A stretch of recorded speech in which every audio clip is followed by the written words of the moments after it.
We bring you this week's Flight Sim news with thanks to SayIntentions. We check out the native A2A Simulations Comanche in Flight Sim 2024, the Maddog 20th anniversary of the MD-83, the 82, the 88, one of them.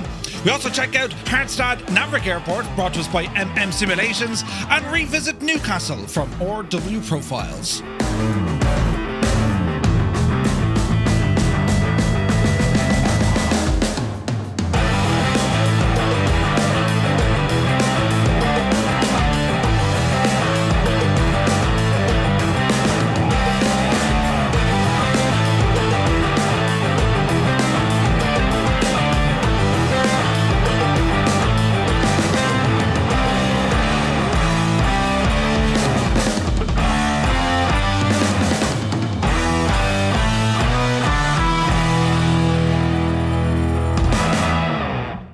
Now, before I do anything further, you just need to know Gibbo has been sending me some terrible pictures of me. That came out bad. It's terrible.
Hello. Happy New Year's Eve, man. The countdown has started. We're only a few hours away to bring the new year. Yes. It's going to be exactly like it was, only different, with different numbers and things. And we'll all be like, Jesus then, you know, New Year's resolutions, that last about a week.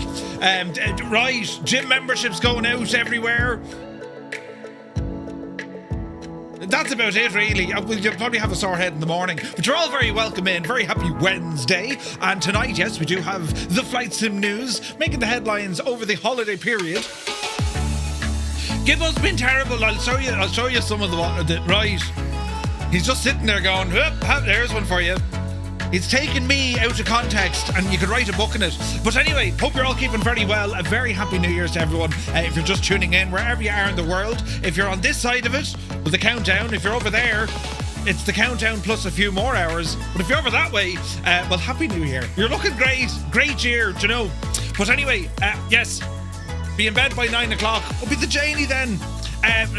Busy enough now tonight, right? So we're checking out the native 2024 Comanche by A2A Simulations. We're also checking out Fly the Maddog. I picked it up just to see what was, you know, we'll see how that goes. And we also have some sceneries to check out tonight as well, with a revisit, of course, to the RW Profiles Newcastle, which was completely updated for 2024. Geordies rejoice. Yes. But there's a nice bit of news there, so we'll be covering it here in a moment.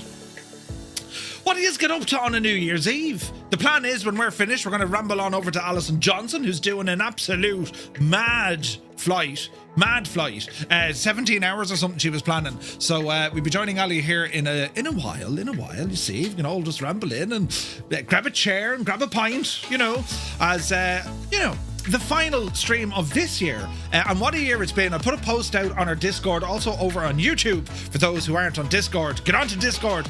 But just a massive thanks to everyone for all the support, for everything that you guys do. I mean, as a community, yes, we're all into our flight sims, we're all into the aviation, of course we are, but there's something far greater than all of that, and it's our community. And when you see from my perspective, when you see so many people engaging, chatting, just getting to know one another, just friendships made, there's all sorts of stuff. It's great to see. So I want to thank you all so very much for just an incredible 2025 year.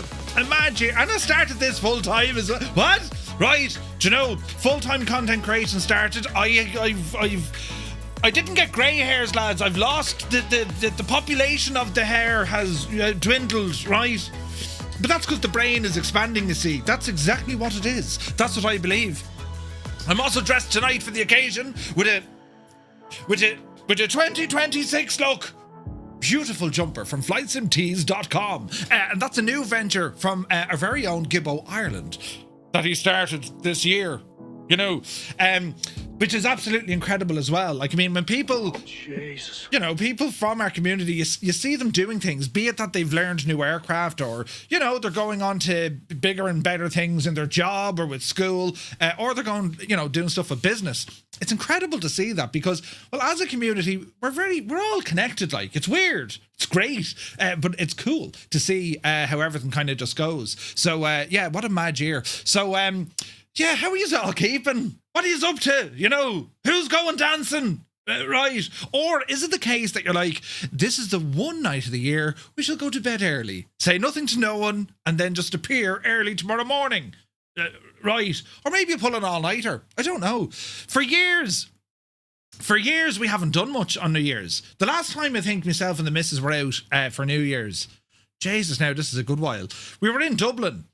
And we were so bad the next day, we kind of agreed to ourselves, we're not doing that again. You know, between the, oh, Jesus, me hand. Oh, those buttons. What they're bashing me hand.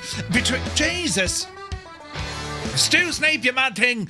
We'll get to this now in a second. But between, you know, the cost of going out, pints like, throw on an extra €2 there, it's coming up to midnight. You know, and then everyone has the wrong time. No, it's in 10 seconds. Shut up, it's in 2 seconds. No, lads, these are all off. It's in 10 more seconds, you know. And then some poor old lead that starts singing, you know, what's it called? Auld Lang Syne or whatever. And next thing, sure, there's all hugging and kissing going on. She wouldn't know what'll be happening, you know.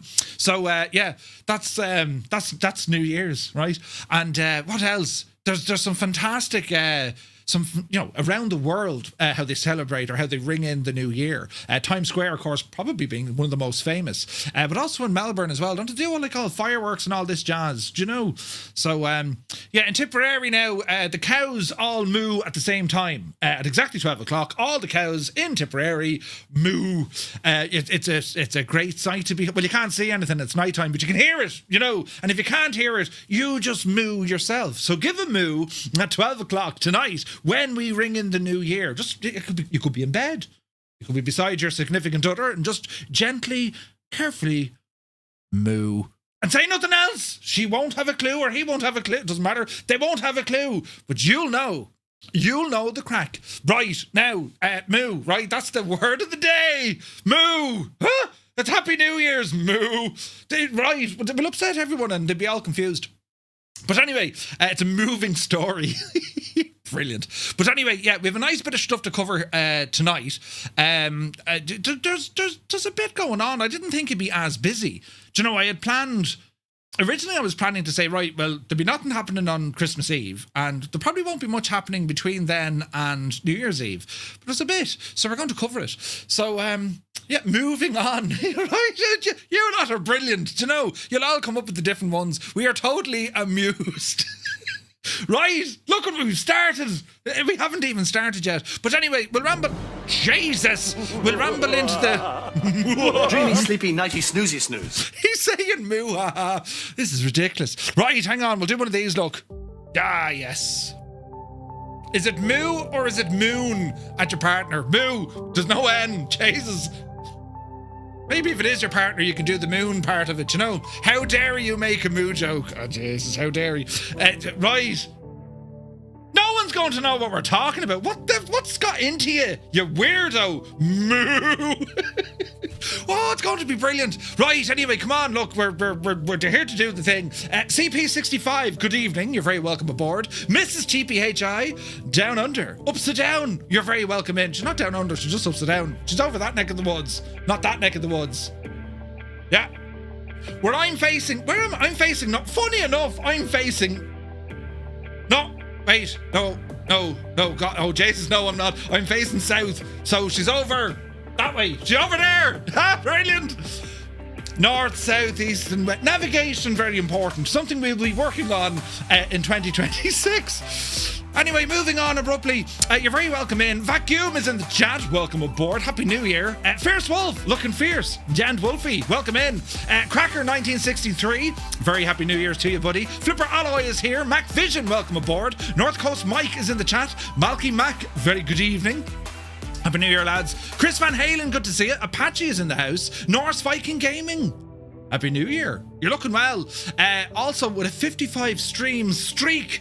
Thank you very, very much indeed. Blinky, hope you're keeping well. A very great 2026 to you too. The Sin Boogie, good to see you, man. Spitfire Oriev 100 is here in the chat. Happy New Year to you and to yours. Creo, you're very welcome in. Hello to everyone in County Mayo, where Creo represents the entire population, including Inda Kenny with cans of lilt. Ah, Jesus, right, brilliant. Gar Gaming then, he's just down the road in County Galway.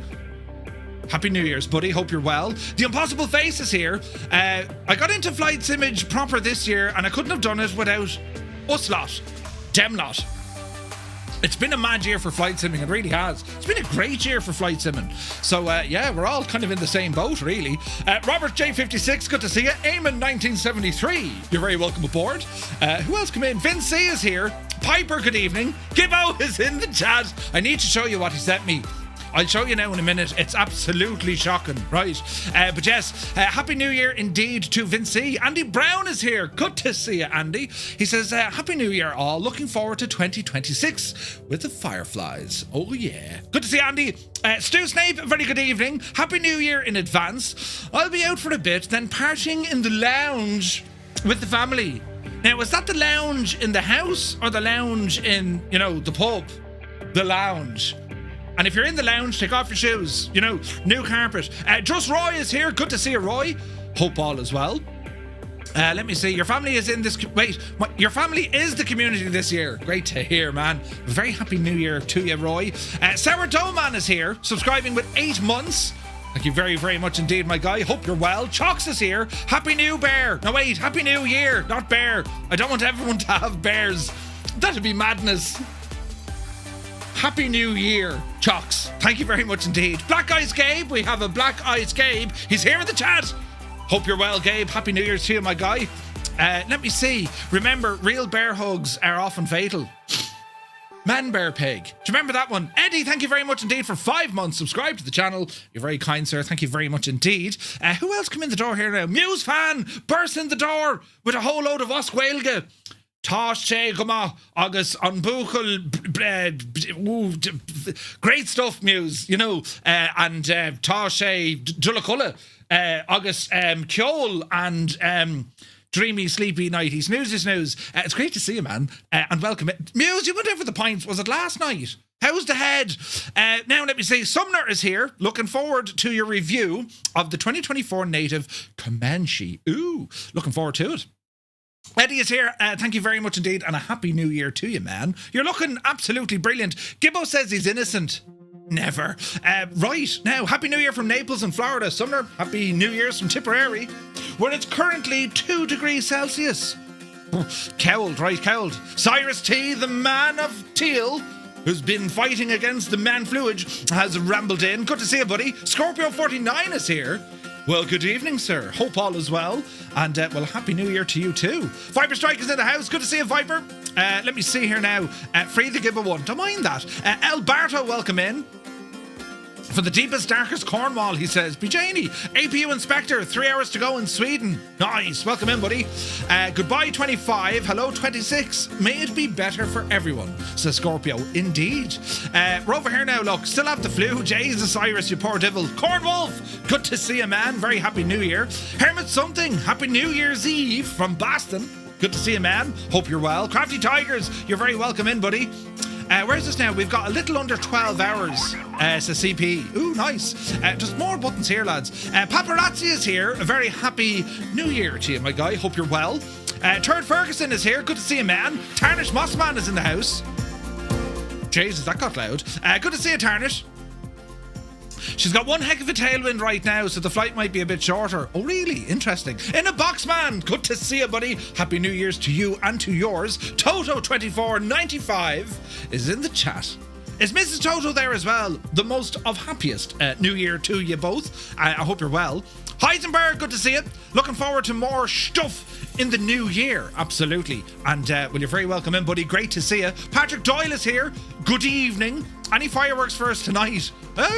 Josh, good to see you. Last time for New Year's, I stayed up till 5 a.m. Jesus. Stu Snape then. Look at this. 10 gifted Tier 1 subs going out to the community. Thank you very, very much indeed, Stu. Lads, if you just got a Tier 1 sub, thanks to Stu Snape, do be sure to say thank you. Captain Cocktail has rambled into the chat.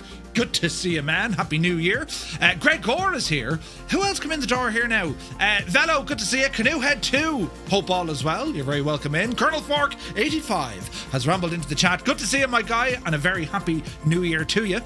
Moo, indeed. Sunjammer, good evening. Muttley is here. Welcome in. We are totally amused. Willow, how much? Good evening. Hope you're well, man. You're very welcome in. Pull the other one. Murph's in a great mood. Jesus. Dazza T. Arab, good to see you, Dazza. And a very happy New Year to you and to yours. Martel is here, good to see you. Winkle Gassler, what are you doing here at this time? I'm a loner who's got nothing better to do, but you got family. Spend the day with them. I know. Well, you see, this is what happens, Winkle Gassler, right? The young fella has gone to a party. The missus is... She's around somewhere. She was watching some telly. And we'll finish up probably around 10ish. And then we'll go off and raid Ali, and then me and the missus we're off to celebrate and ring in the new year by doing laps around the garden. Yes, I lost a bet, but it'll be grand. Please say the stream is going to get better. Please say the stream... Oh, Jesus. It's grand, Stu, right? Utterly ridiculous. Oh, Jesus. Flying tonight, good to see you. Debba Fly, welcome aboard. Where is this now? Your brain hurts. Right, do you know? Idle cut off. You're very welcome aboard. Happy New Year's, man. Who else come in here now? Martin from Kerry Aviation. Happy New Year, Martin. Hope you're well, buddy. Stick Figures here. Good to see you. Mrs. Toto. She's there in the chat. Welcome aboard. And she says, Happy New Year, Murph. And to your lovely wife, Mrs. Toto. Mrs. Toto saying Happy New Year. If I didn't, I'd get a dig in the arm. You never told me. Jay. Right. Mr. Toto knows all about this. Mr. Toto or just Toto? That's a good one. Toto, right? But anyway, let's move on because we can see things. Dougal McTavish, the chairman. Good to see you, Dougal. He's at flight level 350 off Japan in the Airbus A350. Good man yourself, Dougal. Happy New Year, buddy. Sunjammer, here we go. Did you know in Las Vegas there are more Catholic churches than casinos? Not surprisingly, some worshippers at Sunday service give casino chips instead of cash when the basket is passed. Since the chips come from so many different casinos, the churches devised a system. They send all the chips to a nearby Franciscan monastery. Wait now, what? To be sorted, then returned to the casinos. This important work is done by the chipmunks. That's like, that hurt me head, Sunjammer. Hurt me head. Brilliant. There's all sorts of mad languages. Where's this now? Is Murph talking shite in both languages? Yeah, okay, right. My native Oscuelga is not convincing at all, and Dougal could see right through it. That's brilliant. You better believe it, Dougal. Yes, absolute, unadulterated, unfiltered, unadulterated. Zybok is here from Denmark. Hello from Tipperary. Happy New Year, buddy. QC Frank, minus 20 degrees. Jesus, Frank. Wrap up with something. Vazali is in the house. 3 months, buddy. Thank you very, very much indeed. David Bay is here. Good to see you. AZ Blue Line. You're very welcome in. Soaring AJ. Very happy New Year to you and to yours. Photos by Kev is here. Happy New Year's and to you. Shamrock A340 hired in, I am guessing. Wait, overhead Shannon at the moment. Oh, is it? An A340 with the Shamrock could have been hired in. Or they do that every now and again. They're all part of the one group. It's not, who's the group they're all belong to, lads? It's One Alliance or Sky Alliance or Star Alliance. What's the name of the group? There's one of them anyway, and they all share. Like, they're Air New Zealand, IAG, yeah. What does IAG stand for, Hans? Hans Gruber is here. Good to see you, buddy. Yeah, that's kind of mad, isn't it? Like, they're part of the Aer Lingus, there's New Zealand, there's, I think, British Airways, International Airline Group. Ara, come on. I mean, if I name something like that, they'd say, what? That looks very suspicious. The International Airline Group. I mean, they must have spent days debating the name of that thing, right? Jesus. But anyway, Photos by Kev jumps in then with 10 gifted Tier 1 subs to the community. Kev, thank you very, very much indeed. And lads, if you got a Tier 1 sub, with thanks to Photos by Kev, do be sure to say thank you. The man is a legend. And then he said, oops. Mountain Man, good to see you, buddy. Alex is here. Where is this now? Happy New Year to you too, Kev. Or Hans. Jesus, there's more buttons. Hans Gruber, thank you very much, and a very happy New Year to you and to yours. Muse says, I mean, all you were doing was spouting off random Irish words. It wasn't hard to see through it. Yeah, but if you say them with compelling conviction, people will think, you know, that fella can speak different languages, you know, or even an accent can help as well. And bitte und candle light. Right? It made no sense at all. But anyway, 10 Yurdas here. Very happy New Year's to you, buddy. UTB 640, welcome in. Richie Evans, good evening, man. Where's this now? Murph doing laps around the garden. At least he'd be going further than the Skoda. Wait, what? Your finger slipped. Jesus, Kev. In a box, man, then jumping in with 5 gifted Tier 1 subs. Thank you very, very much indeed. And lads, if you got a Tier 1 sub, buy In a Box, man. Do be sure to say thank you. He is literally in a box, man. So thank you very much indeed. And now for the moves. Brilliant, Scorpio. Right, we're nearly there. Quick hello to our friends watching us over on the Tube of You. Uniform Goose. Good day, Goose. Thank you very much indeed. Happy New Year. Jesus, there's more buttons being pressed. Super Typhon is here. Sup? He says, I'm not going to say much, but I just want to wish you and the lads the happiest of New Year's. You were one of those people that kept 2025 sane for me, and I wish you all the best of what 2026 will offer. Well, Super Typhon, thank you very, very much indeed for everything that you do, and looking forward to having you fly with us soon, buddy. Happy New Year. Nordland Air, very happy New Year to you, my guy. Hope you're well. Paul is in the house. Good to see you. Sourdough Man with a super chat. It's time for the news. Sourdough Man, thank you very, very much indeed for your generosity. Who's this now? Kerbelet, welcome in. The Two-Tone Murphy flies cover up. Wait, what? Who? Dave Cleary, legend Dave. Welcome back, Dave. Happy New Year, buddy. Kieran Nile is in the house. Good to see you. Aaron is here. Good evening. And a very happy New Year to you. Flying Diggs. Welcome in, buddy, and a happy New Year. Derfras is here. Good evening. Who else came in the door here now? The Threshold 4K Gaming. Happy Moo. Happy Moo Year. Welcome in, buddy. Many happy returns. Clear for Approach is here. You're very welcome aboard. Happy New Year to you. Who else came in? Bearded Aviator. Good to see you, man. Black Sheep Jean. Avwa Mach Ditch. August Tashe. Brilliant, you know. Atflan. Wait, hang on. I can't speak. I'm from Ireland, you know. I was born here, but like, let no one cod you. None of us can speak the language. We pretend we can. It's a very sexy language, you know. You might think French or Italian, you know what I'm saying? Or you might even go for a bit of Russian, perhaps, or you know what I mean. Irish is where it's at, because no one understands it. It's brilliant. Guinness, Colleen, Boher, Banya, Calcamilish, August Tashe, Gama, Gujian Leharis, Marche de Hole, August Beg Falteroth. All right, it means nothing. Brilliant. But anyway, you're all very welcome in. Who else now come in? Jim Bridgman. Good to see you, Jim. Who's this now? Treasure Maze. Hello. Mark Swan is in the house. Happy New Year. Mr. TPHI, you're very welcome aboard. Happy New Year. Sir DLW is here. Happy New Year's to you as well, my guy. Now, hang on, Jesus, there's more of it, look. AZ Blue Line gifting 5 Tier 1 subs to the community. Thank you very, very much indeed. Lads, if you've got a Tier 1 sub, but thanks to AZ Blue Line, do be sure to say thank you. Terry the Sheep Farmer is in the chat. Welcome aboard. Muse is like, speak for yourself. Wait, what? Where's this now? Mac Vision, thank you very much indeed for 5 gifted Tier 1 subs. Jesus, lads, it's a mad night. If you got a Tier 1 sub, do be sure to say thank you to Mac Vision. The man is a legend. Jesus! Who's in charge? There's buttons.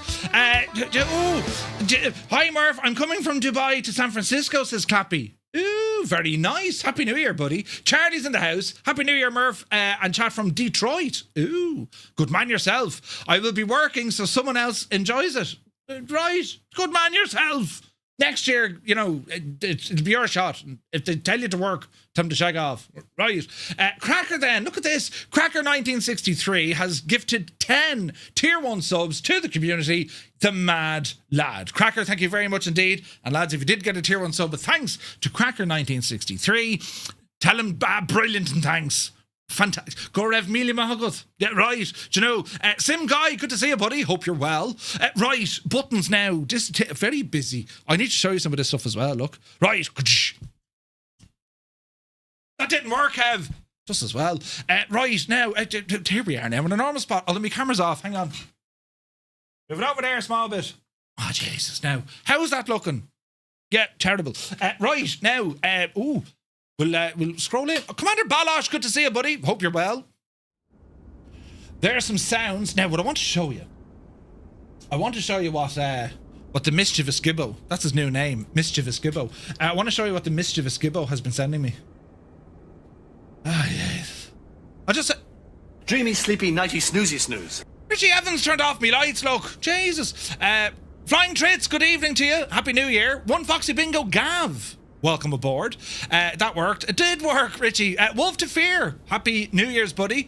It's got your good your good side. Thanks, Mark. 100%. Liptorius. Hope you're well, and a very happy New Year to you too, buddy. Yeah, look at this now. You know, I can't show them all the pictures, you know, but I will show them that one.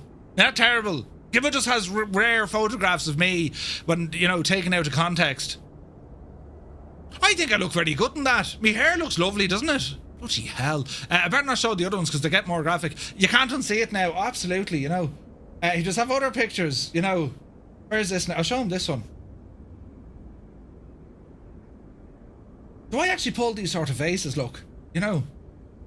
Do I actually pull these sort of faces? Right? Brilliant, you know. Anyway, yeah, thanks, Gibbo, for that. Very kind and thoughtful, of course, as always. Right, insert word of choice there. But anyway, this here we're looking at is the native version of the A2A Comanche built with AccuSim 2.0. And yes, we know the crack. We've flown this very happily in Flight Sim 2020, but it has been now rebuilt to work within the advantages, if you like, of Microsoft Flight Sim 2024. Now, it's not a required add-on. It's not a required update, which is important for folks to know. I mean, you can still happily fly along with your current Comanche. Pretty much what they've done here is just brought in a couple of quality of life features that make it more capable, if you like, in Flight Sim 2024. But we're going to have a look at this now in a moment. But for the moment... You have a lovely voice. Very like Celine Dion. For the moment, we'll leave it sit there because what we have, lads, is a lot of news. So, holy tabs on a screen, Batman. And we'll start off with the news, right? So we have a fair whack of news now this evening. A massive shout out to Vasco over at MSFS to Callum and the lads at FS Elite, and to everyone at Threshold for bringing all the bits and pieces together so we can talk about the news. Now, I need to go into my mixer. Oh, Jesus, no. Open the mixer and we shall mute the sim. Right, mute the sim, leave that over there in the corner, and we'll get through this. So we'll start off. The B-17G Flying Fortress from Microprose exited early access. They finally got it to version 1. Well, I won't say finally. They were pretty much on point with getting this aircraft getting up there. I was chatting to Kaharia earlier on, and she sent me a link. It was a Facebook link. And the B-17, and this is also true of the Lancaster, they weren't pressurized aircraft, right? Meaning, when they flew at nighttime up very, very high, well, it got so incredibly cold. Freezing, in fact. Some of the later variants that had ways to heat their flight suits, but starting off, these lads could literally freeze. If they touched off anything, like, for example, the barrel of the gun, they could freeze, which was absolutely What? But anyway, what MicroProse have done here, this is their first foray into Microsoft Flight Simulator, this being their first aircraft. It's now left early access. Now, talking to the team at MicroProse, they were very much saying, you know, they want communication back from the community. They want that interaction to kind of give them ideas on what direction to move in terms of their development and also the projects that they're seeking to undertake. They have a number of other projects they've already started work on, but the idea behind this was a B-17. They've built it with passion in mind, so far as they want to keep it as true as they can to the aircraft. They had access to one. They spoke with a number of groups behind them, not to mention some pilots, and it's now left early access. So I've flown this. We've had it on the stream. It's elements of it are exceptionally good. Other elements are not too bad. I think overall as a product, especially a first-time product from MicroProse, it's very, very good. It shows great potential, and I know folks who fly it do enjoy it. I think, you know, what MicroProse have probably done by targeting such an iconic aircraft, they've really now kind of challenged the community because most of the community want a much deeper simulation of the aircraft. And I think that'll eventually come from MicroProse. And, you know, they would compare this to something like a DC-6 in terms of complexity. That's the level that they want. So it'll be interesting to see. But there are a lot of features with the aircraft. It looks great. The sounds have been tweaked. Flight model has been tweaked. And they pretty much delivered on their, on their kind of timeline from MicroProse. I keep saying MicroPose. Wait, it'd have to be a very small pose. MicroProse, right? Thank you, Kev. Brandon, good to see you, buddy. So that's where they got bomber jackets from. Yeah. So if you've been following the development, you'll be pleased to know the aircraft has finally left early access. What's this now? The developer also released the new Thorpe Abbott's update recently, which brings the aircraft to version 1 for Microsoft Flight Sim 2024. They state the release focuses on delivering the high-fidelity experience that was promised for the new sim. The developer notes that the aircraft features a flight model built on deep researched and detailed systems. Visually, the aircraft utilizes handcrafted 4K PBR textures and includes detailed interior and exterior modeling. For those enjoying the new features, in 2024, the aircraft supports the native walk-around mode, which allows pilots to inspect the bomber before flight, which is pretty cool, right? Sound also a major focus, the team using their WISE systems to create a custom audio environment that they claim captures the character of the real aircraft. For simmers who prefer modern navigation aids, the developer included optional modern avionics such as a GPS and a transponder unit, making you can fly this thing on VATSIM. Interestingly, the developer was transparent about why some of the features originally planned for launch are missing. And according to a statement, they face the choice between delaying the launch to include every single planned feature, or they release version 1 to satisfy the marketplace requirements. So, Microsoft does not allow non-1.0 versions, beta or early access, to be published. Because of this, MicroProse decided to push the aircraft to version 1 to ensure marketplace customers wouldn't be left waiting. Fair enough. With that, some of the upcoming updates, which are due to happen in version 1.1, maintenance mode, visible wear and tear, and the circuit breakers are due to be modelled. Update 1.2 is going to work on multiplayer animations and then the crew management updates, which should make this thing very interesting. There's also plans in place to bring the aircraft to Xbox and indeed to 2020 in the future. Nothing there at the moment. We just don't know now. The reduced price originally intended for the early access period has also been extended a little bit more, so you can now pick up the aircraft if you wish. Sean Game, very good evening. MicroProse, right? Zith, welcome in. Happy New Year, buddy. But I need to do a flight in this aircraft again because it's the B-17 is class. It is an iconic aircraft. I've been lucky to see one of these over at Duxford. And just, you know, if you watch Masters of the Air, you're going to be looking at this going, that's the machine I want to fly. You know what I mean? B. Carlo, thank you very much indeed. 43 months. A very happy New Year to you too. Good to see you, buddy. Right, moving on. Fly Simware. Fly Simware, we know these guys. They brought us the Chancellor, the Learjet, the Sierra, right? A couple of aircraft. Well, anyway, they've just released their native Learjet 35A for Microsoft Flight Sim 2024. It's an outstanding aircraft, right? And again, it's something that haven't flown an awful lot. And I was saying, right, how are they actually going to manage to get this up to like a 2024 standard? We'll read in. Many developers are currently working to ensure their existing fleets are compatible. Others are taking the opportunity to rebuild it from the ground up.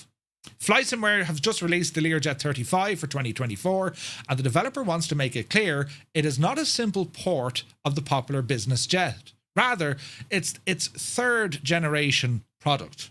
Now, what do they mean by that? They say that they've rebuilt the aircraft from the inside out. The goal was to leave the old code behind and fully embrace the native features of the 2024 platform. That process took them some 10 months to do. This means we're not just looking at shiny new textures, though it has those too. The aircraft now features modern electrical, hydraulic, pneumatic and fuel systems that are native to the 2024 platform. In terms of the systems, well, it's a huge deal because we now have 179 working circuit breakers.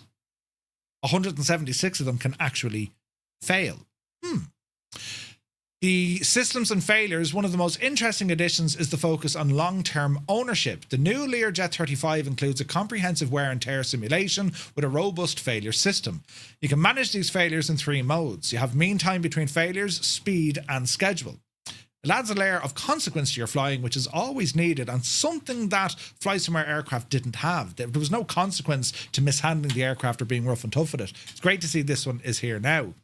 Career mode is ready as well. Medium transport, search and rescue and charter. There is a critical detail regarding where you buy it. For the Learjet 35 to function properly in career mode, you need to purchase it from the 2024 marketplace. The aircraft is available over on Flight Simware's own store right now. For free flight, the marketplace version is the one required for full career integration. The developer expects it to land on marketplace really, really soon. So you want to be careful with that. If you just want to fly the aircraft and you're not too worried about, online career within the sim, pick it up right now.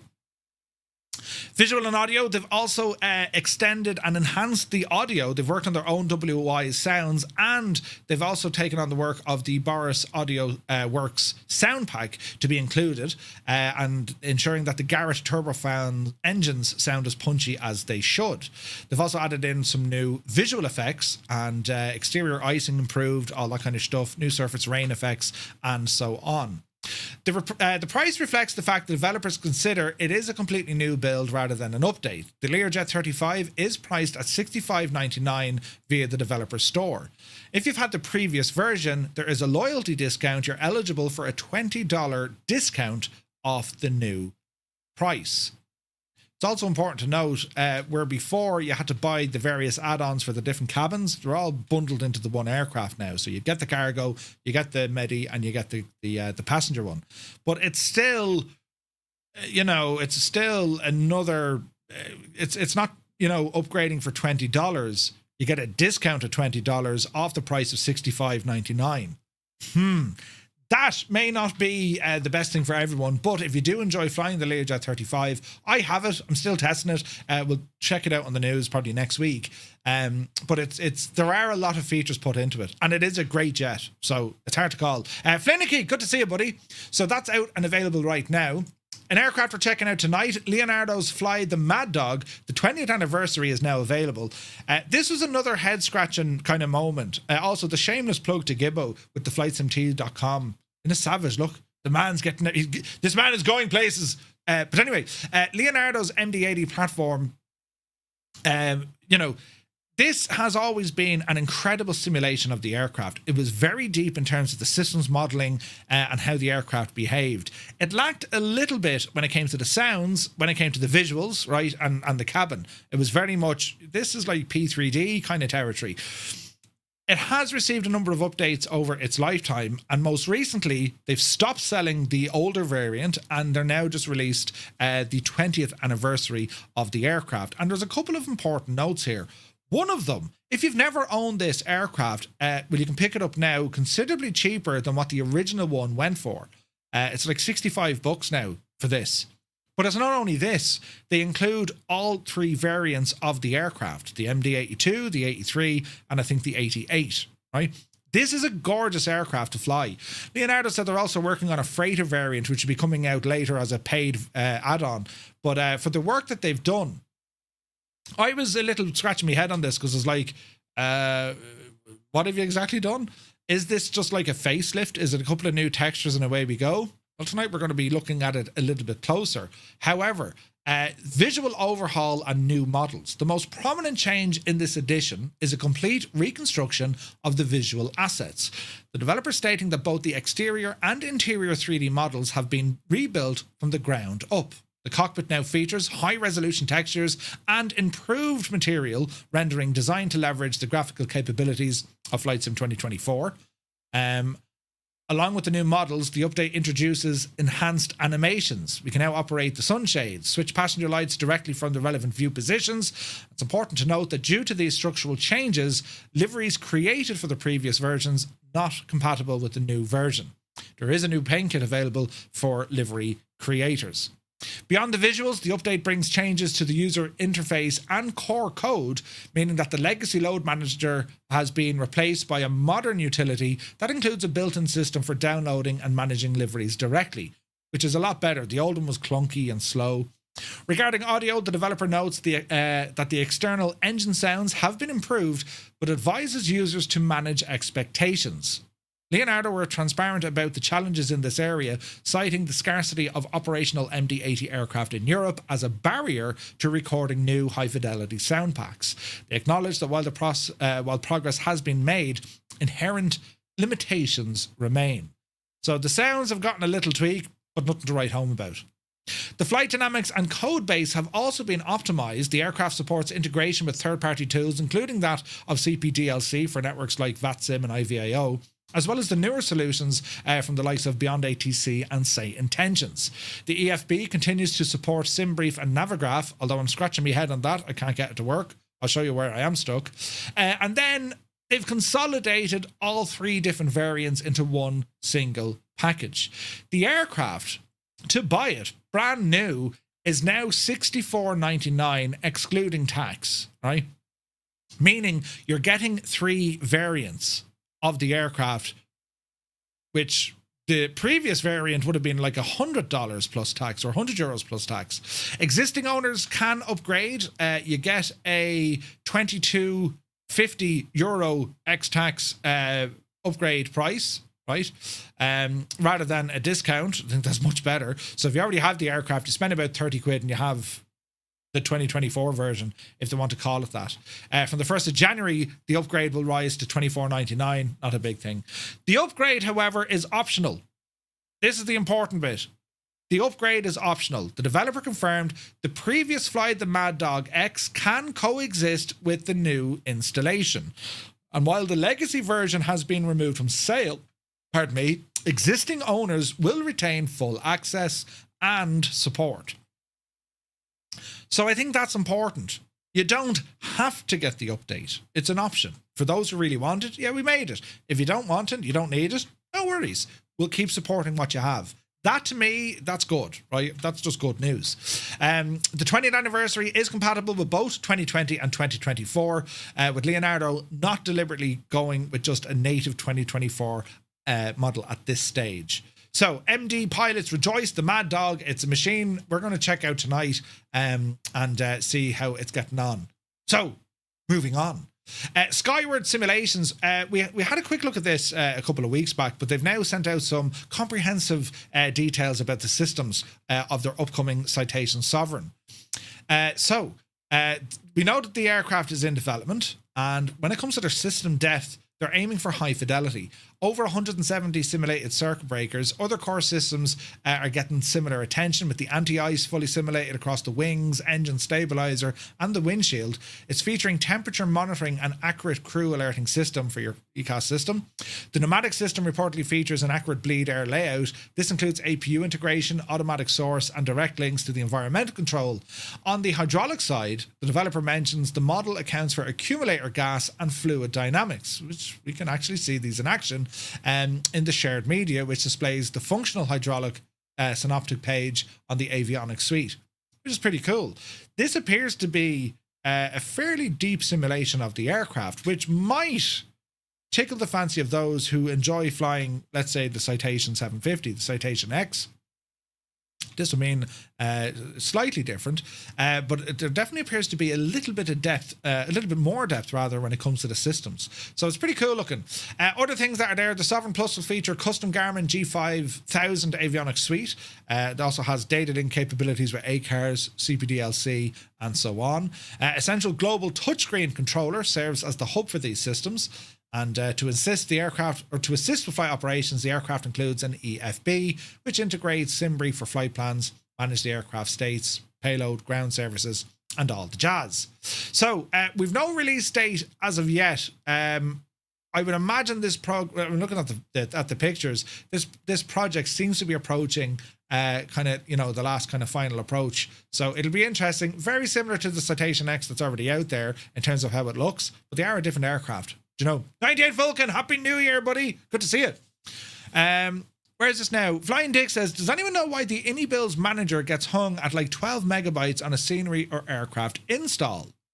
I've never had that issue before, Diggs. What I do, stop what you're doing, close it. If you go down to your clock, on your PC, right click, adjust date and time, and synchronize your time and try it again. Maybe. Might work. Let me know how you get on. Right, SimWorks Studios. We've had a look at the G8 Airvan. We were checking this out a couple of weeks back, or a couple of months back. We were flying the 2020 version in 2024, and it flew really, really nice.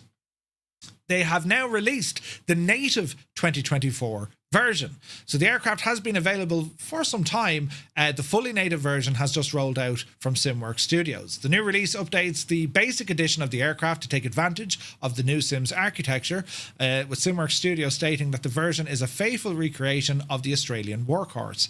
According to the product description, the release features authentic sounds recorded from the real aircraft, realistic flight handling that has been verified by pilots of the actual aircraft. Excessively Salty says, in the Indy Manager app in settings, can also try enabling the alternate downloader. Ooh, that could work. Stu, take it fierce good. In the lounge in the house. Enjoy. Party on, man. But yeah, so the G8 Airvan, it's a beautiful little airplane, this. Another key feature is the native version is the visual weathering system, with the developer explaining that the aircraft will accumulate dirt and mud over time. And yeah, you can...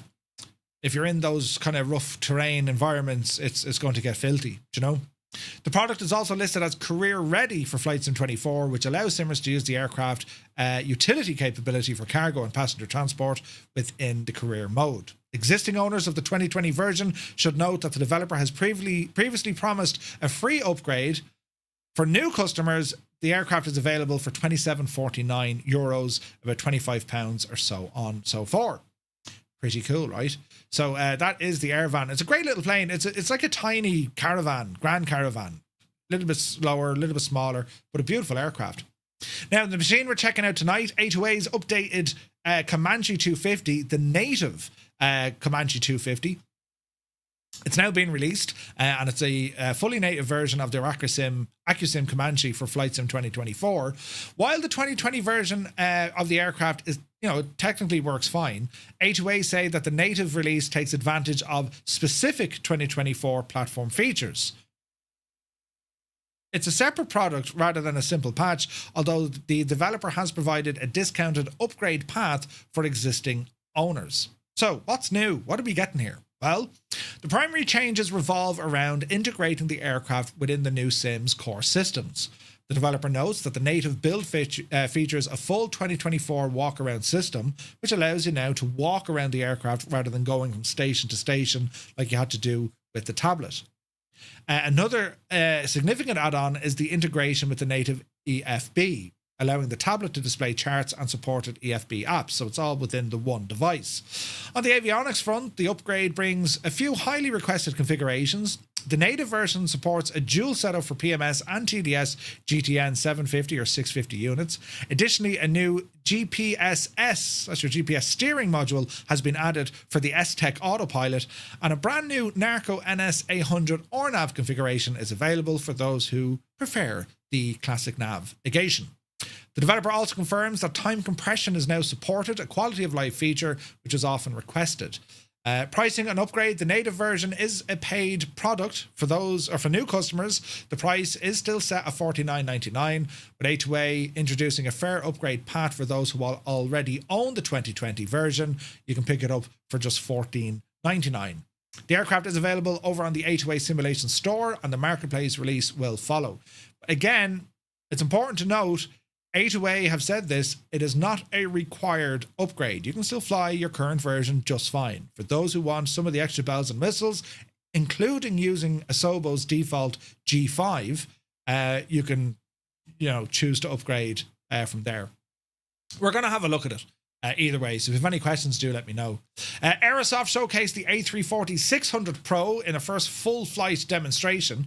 The footage, which runs for nearly an hour, provided a look at the current state of the long-haul wide-body aircraft. It was on a flight from Munich to London, and this latest preview follows a series of dev updates and highlights about how the aircraft is progressing. The video serves as a visual exhibit for the project, showing the aircraft from the initial cold and dark setup all the way down to its final shutdown. Viewers can observe the flight deck systems in operation, including the EFB and FMC. They can also hear the raw audio environment, which they say is based on authentic recordings of the Rolls-Royce Trent 500. Now, it's important to note, the A340-6 versus Anybuild's A340, I think these are different variants. But to give you an idea... Hallöchen everybody, it's me again, Rafi. There's Rafi, but have a look here at the aircraft and see what you think, right?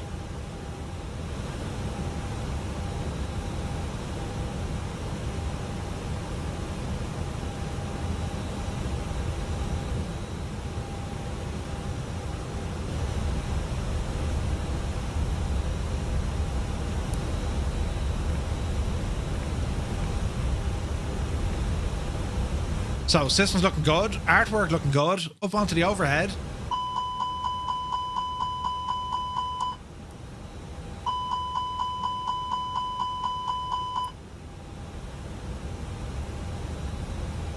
Now we'll skip ahead to look at the external.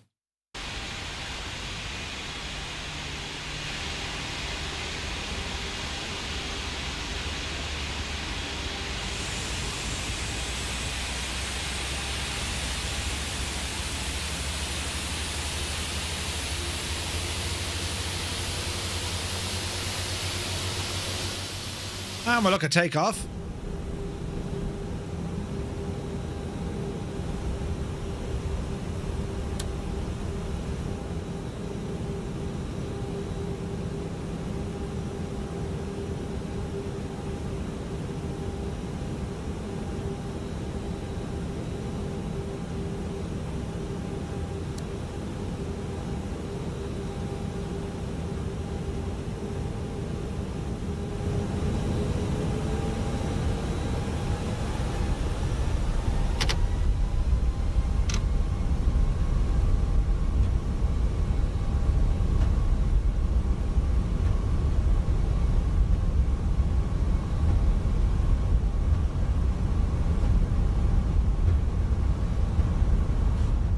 They seem to have captured the, the A340. It is not the fastest machine to accelerate, and even its initial climb out. Could be the recording, Flinicky. Yeah, it could be the recording.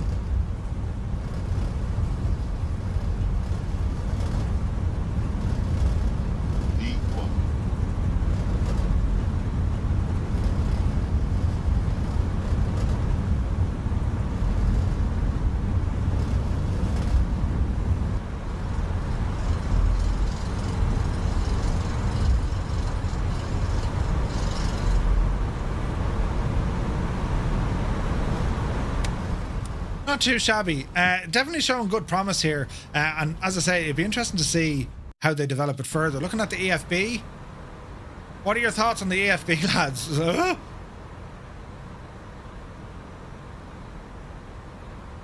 It looks very functional. It just, to the eyes, it's like,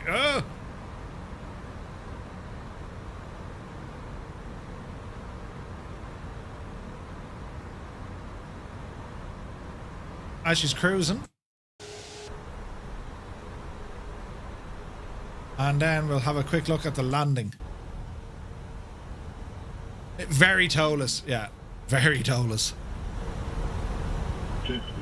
40, 30, 20, retard, 10, 5.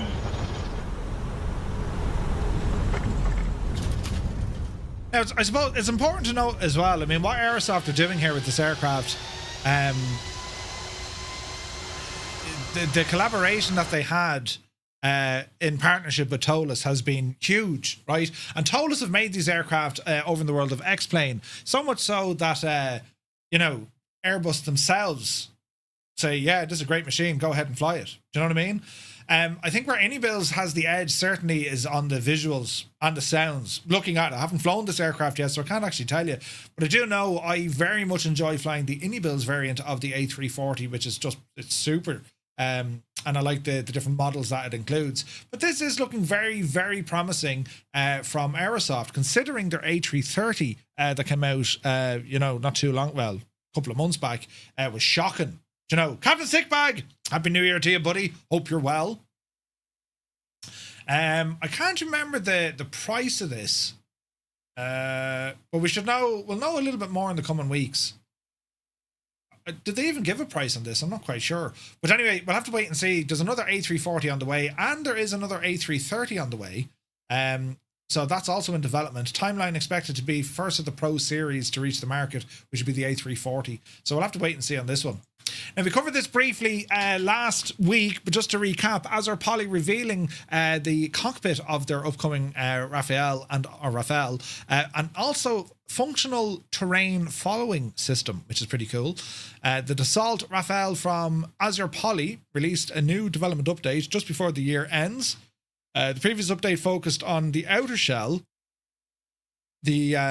This one is very much looking at the interior of the aircraft, and some of the pictures here are gorgeous.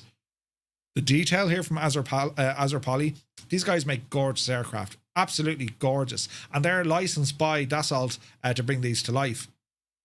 What they've done here, by showing some of the pictures of the cockpit, they've also delved into some of the features. The terrain following radar is super handy, and it is a great feature to have as well.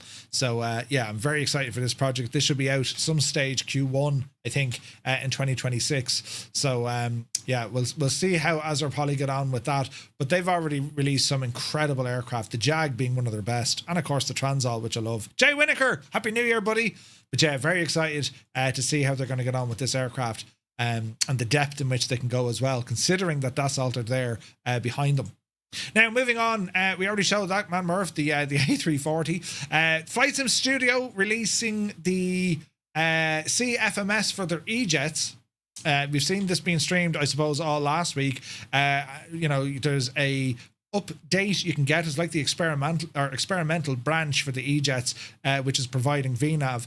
From what I've looked at, from what I've seen during the week, watching Jamie and who else? Kenko was using it. I think Chewy was on it as well. But the aircraft seems to be behaving very well, the E-Jets, which is great news. So that's an aircraft I'm going to have to take out for a jaunt very, very soon. They have done major work here. It's a long time coming, but definitely on the way. They've also had work done on their 727 with the latest update. They've also brought in a couple of bug fixes and improvements. Also on the new sound set has been brought in as well. Interesting. And then a Technam project, which this is an aircraft missing since the early 2020. They're expected to bring the Technam 2012 into the sim as well, into 2024. And again, that was a super aircraft. Technam are like, globally, these are becoming very, very popular. You know, be it the P2006 or the 2012, they're just very popular. They're very affordable, but they're also very affordable to fly. In terms of maintenance costs, fuel usage, and all the jazz. And they feature modern cockpits. So, yeah, great stuff from Flight Sim Studio. The 727 I need to bring out for a flight. I haven't done so in ages. And I mean ages. But the E-Jets as well. I'm spoiled for choice when it comes to the E-Jets, because the ones over in XPlane, which we have news on as well, are just incredible. But it's great to see this now with the experimental branch up and running with VNAV capability now baked into the aircraft. It's been a long time coming. Now, TFTI Design, we know that they are working on their MD-11. This is probably something we'll look at next week, because the updates are does a lot of updates to this aircraft. According to the team, the past year has been heavily focused on refining and enhancing almost every aspect of the MD-11. Significant work carried out across the entire product, including improved sounds, completely rebuilt exterior model, major cabin reworks, and refined cockpit geometry, and so on.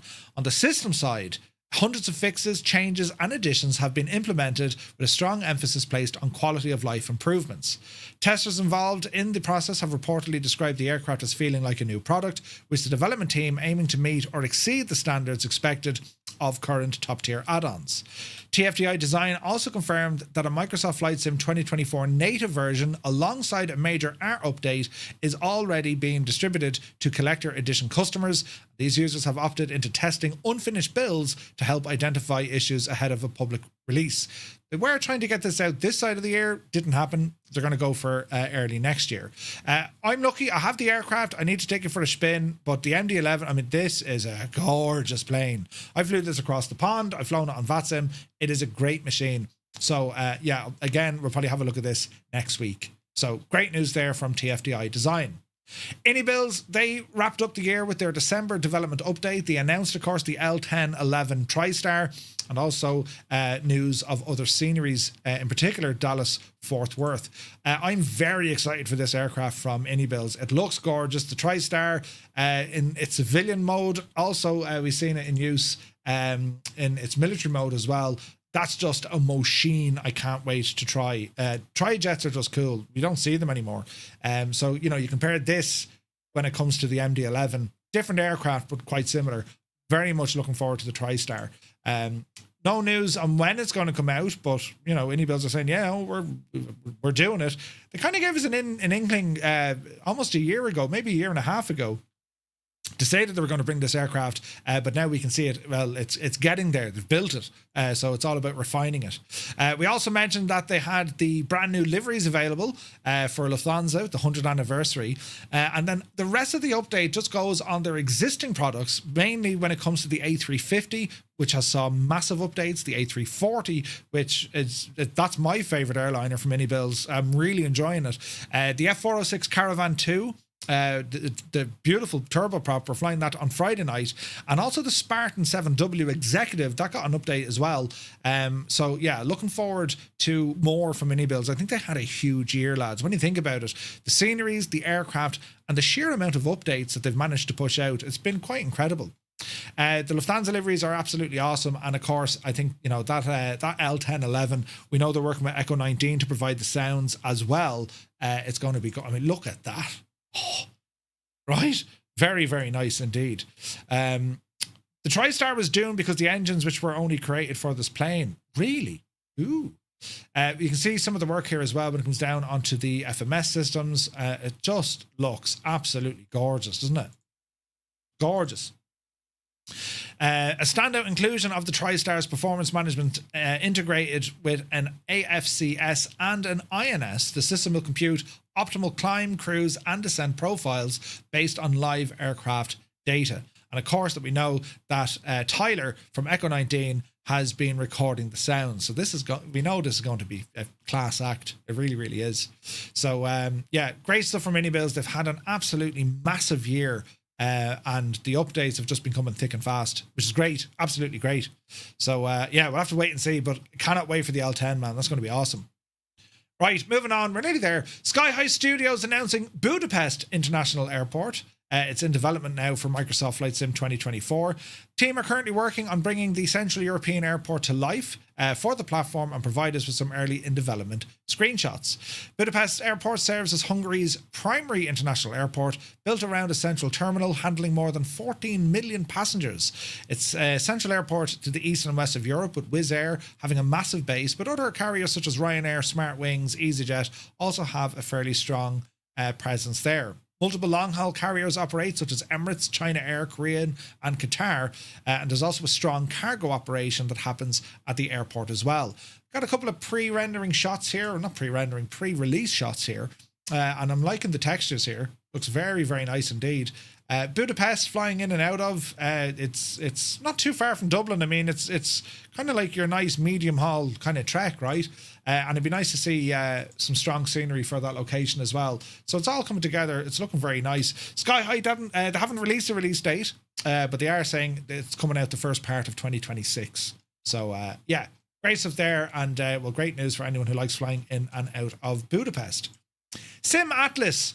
We spoke about this a while ago, right? So Sim Atlas, the idea is this acts as a subscription service. Rather than going off and buying multiple sceneries, well, you just pay a monthly subscription and you have access to their entire library.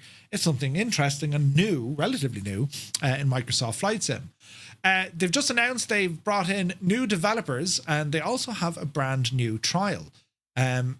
This is kind of cool when you think about it, right? For those who don't want to be buying, here's 20 quid, here's 15 quid, here's another 20 quid. It's a fixed monthly price.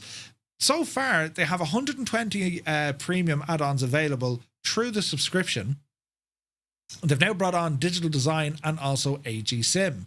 They offer access to a freeware library that does not require a subscription. More than 100 freeware add-ons are available to users with a free account and can be enabled using the same one-click system. The team want users to know how the simple installation process works, and all freeware add-ons are available via the app without a subscription. There's a 7-day free trial of Sim Atlas Plus, which runs until January 4th. During which users can choose when to activate their trial. Sim Atlas trial provides temporary access to a library of premium add-ons valued at over $1,650. The pricing is $12 a month for the first 2 months, which is discounted.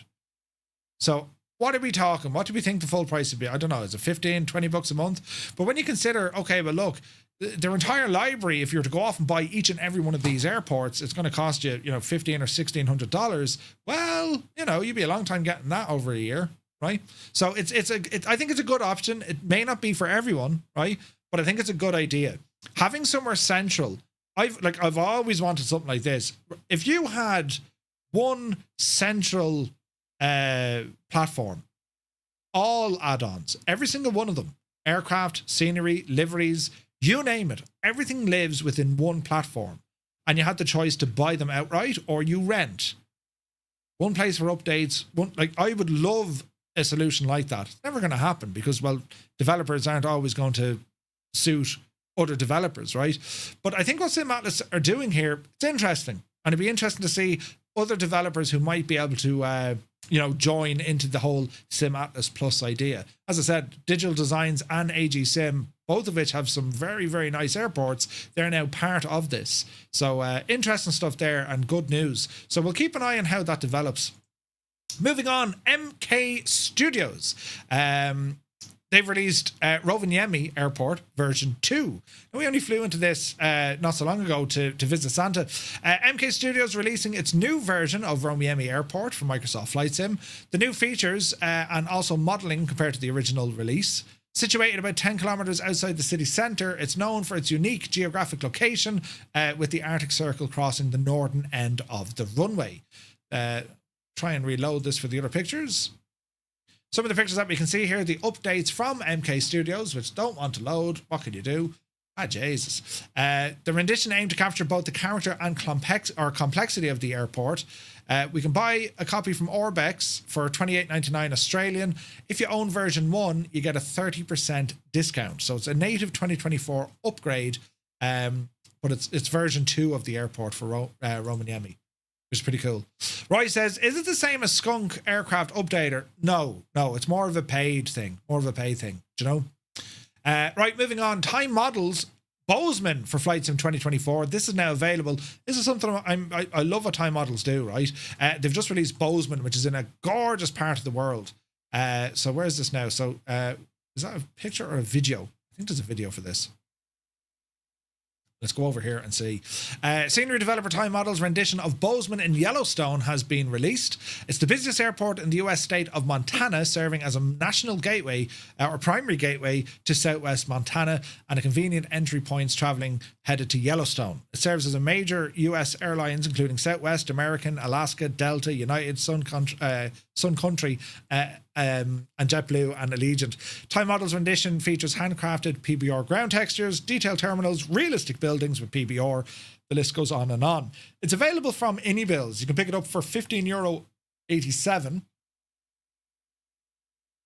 There's no video, but let's have a look at some of the pictures. This is class. This is somewhere I want to. This is an airport I'm going to pick up because I absolutely love flying in and out of Montana. Right. Some of our pictures don't want to load. Murph, you're having a day with your computer. We blame the internet. Let's see now. Look, Bears and Bozeman, brilliant. What else do we have? The interiors. Look at them. They look class, man.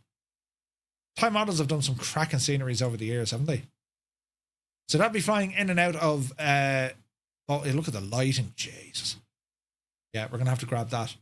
Definitely going to have to grab that. A beautiful destination to go flying in.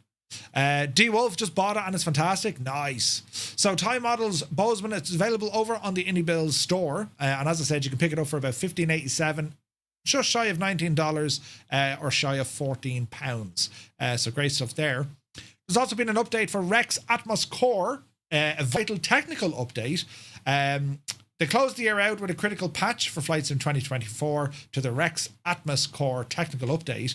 The technical update might sound a bit dry. It is an essential download for anyone using the software, which basically makes it fully compatible with Sim Update 4. There was a couple of issues that were holding it back.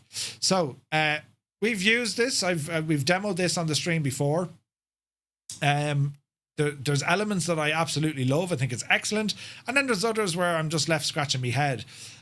Until, of course, they bring up this kind of automatic setting. At the moment, you load into your sim, you tweak the lighting, the clouds, the colours, and then you go fly. But as the weather changes, it might knock it out askew. It mightn't look as right.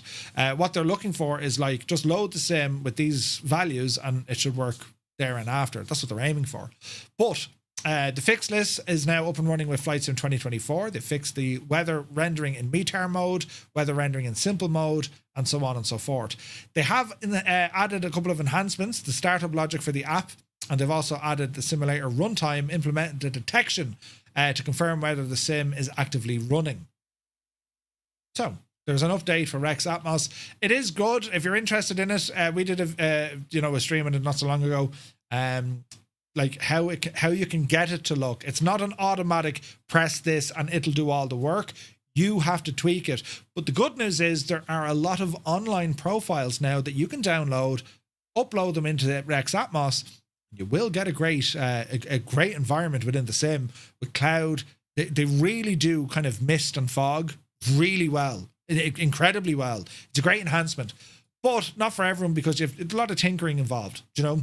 But it is a good product. So if you have it, just be aware there is an update, right? Now, moving on. The gamepad, we've all seen this, but the Honeycomb Echo, we saw the trailer for this or like a preview. It's now been announced, the Echo Aviation Controller. And this thing looks absolutely incredible. The idea is a bridge between casual gaming pads and the serious simulator or simulation gear. It's to give you precision you need for proper flights without the bulk of a typical rig. This is a fantastic idea, right? It looks like a standard controller, but closer it reveals it's built strictly for aviation. Things get even more interesting at the back of the device. Instead of standard triggers, it's using paddles for rudder control. On the front of it, there's no right thumbstick. Instead, you get 4 vertical sliders that serve as throttle quadrants. Other features aimed at serious simmers include dedicated trim wheel, cockpit switches for things like your flaps and landing gear. The Echo is built for PC and Mac, and it supports major platforms like Microsoft Flight Sim and Microsoft Flight Sim. And while it has a form factor of a console controller, Honeycomb has been clear it doesn't currently support Xbox or PlayStation 5, though there is a lot of chatter about this saying that it will be made compatible. So keep your eyes on this. The controller is $150. It ain't cheap. It's 150 quid. Precision aviation have a look. controls. I'll unpause it and then pause it and Wherever then you unpause fly. it. Designed to go with you, Echo begins with a compact, protective travel case. It keeps the joy of flying close, wherever your journey takes you. Inside, the Honeycomb Echo Aviation Controller puts that joy in the palm of your hands. Purpose-built for flight simulation, it feels immediately familiar the moment you pick it up. From the precision trim wheel to the smooth, responsive thumbstick, every control feels natural and deliberate, giving you confidence from the very first input. Programmable buttons and 4 tactile throttle sliders build on that control. Interchangeable caps adapt easily between different aircraft types. And because flying doesn't always happen at a desk, Echo is made for simmers on the move, letting you take the joy of flying with you. A reliable wireless connection keeps everything responsive. Hall effect rudder pedals deliver natural yaw control for smooth, coordinated flight. Programmable shoulder buttons and an intuitive hat switch give you fast, flexible access to key functions. Dedicated levers for flaps, parking brake, and landing gear sit alongside system buttons for camera views, toolbars, and checklists. Take the joy of flying with you with the Echo Aviation Controller. So very much aimed right now for PC, ideally Mac and laptops. Very, very good. And the price of $150, well, it's up there, but it's a dedicated flight sim peripheral. If this thing comes to console, it'll just wipe the market. It'll clear them. Everyone will buy one if it's available. If Honeycomb can manage to get this for Xbox and PlayStation, everyone's going to have this unless someone else comes out with something similar. But I mean, Xbox and not so much Xbox, but kind of PlayStation is definitely missing out on this because you can use the Thrustmaster yoke, but it's not great. Do you know, this looks very, very good. Specifically for the casual flight simmer, right? And you have a lot of controls. Now, I don't know how much folks would be happy noting that you can only control elevator and ailerons with the right thumbstick or the left thumbstick. There's no right thumbstick there. So I don't know, does this fall into the same category as a right-handed or a left-handed control? What are your thoughts on that? I mean, does that make much of a difference for you? It's hard to know. So I think for console, this is a great idea. It's interesting that the product has released without compatibility for console. Just goes to show there's a lot of red tape there, you know? For the console, it is a nice controller, yeah. Well, I think what they've marketed this for on the go. You're on the go. You have your laptop with you, stick it on there, or like it doesn't even say it's compatible with whatchamacallit. It doesn't say it's compatible with cloud gaming, which could be an issue as well, right? So listen, fair play to them. It looks gorgeous, and I love having all of these functions in a gamepad controller that you can have a lot of control over the aircraft instead of trying different button combinations, which it's a pain in the ass, right? This is brilliant. But I'd love to see now if they can push this into be it the cloud gaming or with isn't it who is it? GeForce Gaming, right? And if they can get this onto console, I think this would be brilliant. Absolutely brilliant on console. So great stuff from Honeycomb. This is innovation. Like it's good to see this. You don't have many options for gamepads like this. So this is really, really good from them. So we'll see what happens. Now, Meridian, a great bunch of lads, right?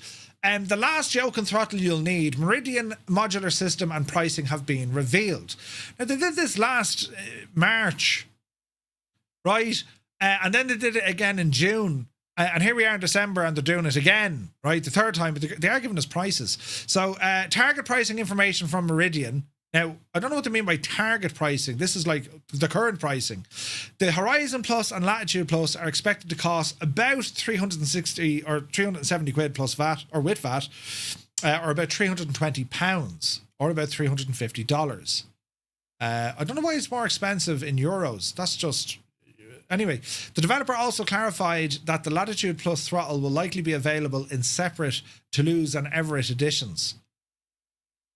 Right. So simmers can choose depending on their preference to Airbus or Boeing. Fair enough. Everett or Toulouse. Nice touch.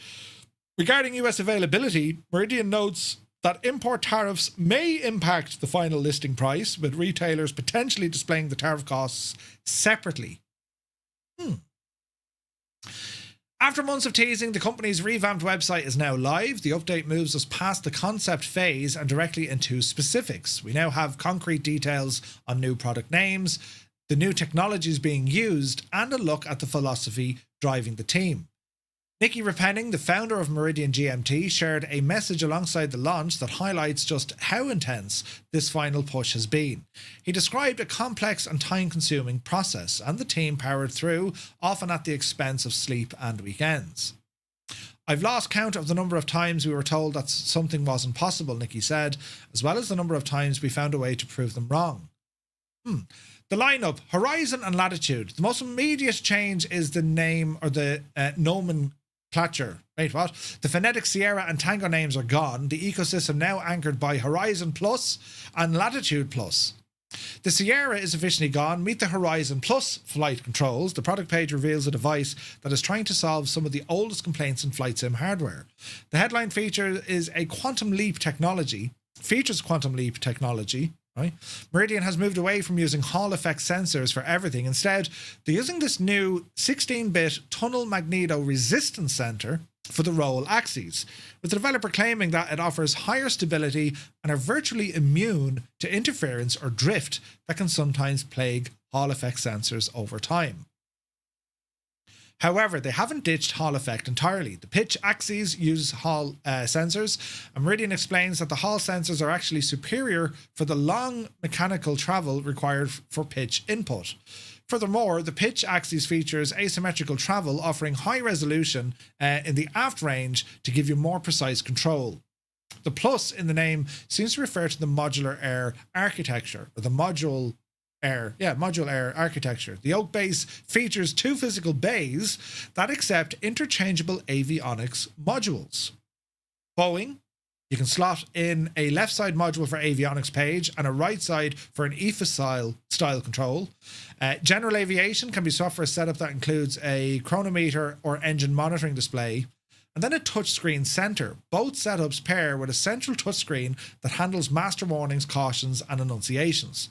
The Horizon Plus also integrates a dual-phase haptic system. It distinguishes between low-frequency vibrations like the rumble or airframe buffet and high-frequency impacts like touchdown or exceeding flaps. So the yoke doesn't just buzz, it actually communicates what the aircraft is doing. The throttle, the Latitude Plus, while the yoke is center of control, the Latitude Plus throttle quadrant appears to be the center of the ecosystem. Adaptability is the main selling point. The Latitude Plus is designed to support general aviation, Airbus, and Boeing configurations. It does this through magnetically attached axis covers and swappable levers. You can reconfigure the physical layout to match what you're flying without needing a screwdriver. Now, this is genius, by the way, right? The design concept here, this is genius because it means you can interchange parts. It's modular. You can add parts to it, swap them out just by clipping the panel in. It is genius, right? It also supports optional servo motor upgrades. You don't have to buy a fully motorized throttle up front. You can purchase that down the line. Just get the standard one and then see where you go. Motorized trim wheel, auto throttle lever, and speed brake deployment. They also describe the Latitude Plus as a hub for your setup, which includes an integrated USB-C hub, allowing you to daisy chain other peripherals directly into the throttle. That's very important. You don't need multiple USB connections. Then they have the X-Ray handheld flight deck. Rounding out the lineup is the X-Ray handheld flight deck. The device targets console users or simmers with limited desk space. It applies the same modular philosophy to a gamepad form factor, offering swappable faceplates and control layouts. It's a bridge device designed to offer more sim-authentic input rather than your standard Xbox controller. We have a roadmap. Meridian has laid out a specific timeline for the first half of 2026. They are opting for a beta program first, looking to iron out quirks before mass retail. They're given the date of January 20th for the beta pre-order sign-up for the yoke. February 1st, beta pre-orders for the yoke officially open. February 20th, beta pre-order sign-up for the throttle. March 22nd, regular pre-orders will begin. And then Q2, shipping is expected to commence. This is a rough estimate, as Meridian pledges to only start pre-orders if the production date has been scheduled. It's a massive pivot from Meridian, and on paper the technology sounds impressive, but what do you think? Now, here's my 2 cents on this. Yes, this looks incredible. I love the innovation. I love the thinking behind this. I love the look of it. This is all talk and no action. Fact. All talk and no action. And my warning to anyone, do not pre-order this equipment at all.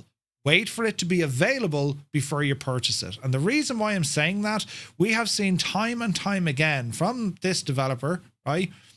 Promises just not being messed, and it's an open blame game to everyone in the community. Oh, this guy didn't do that, and this guy didn't do the other.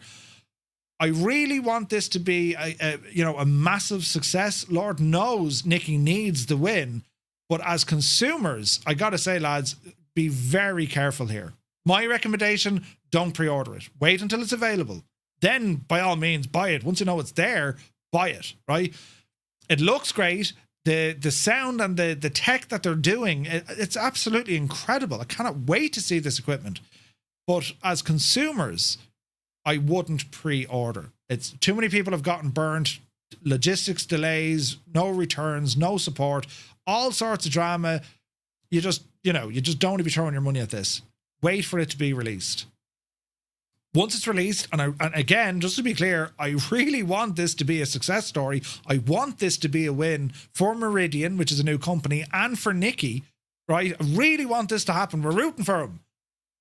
But, right, it's been quite turbulent up until this point. So fingers crossed, everything goes as planned for them. The hardware is made available. People can get the hardware, and it is the roaring success that it appears it's going to be. But just be very careful if you're considering pre-ordering. I'm not telling you what to do. This is my advice. See what you think, right? See what you think. But let's see what happens, right? It looks class. I mean, it really, really does look class. And the idea that you can just change out modules, this is genius. The fact that you can buy a base layer and then add different things to it over time, I'm all for this idea. Some hardware is just prohibitively expensive right now. You might say, Jesus, I can't afford all that together. Meridian are giving you the option to say, well, sure, buy some of it now and you can add to it.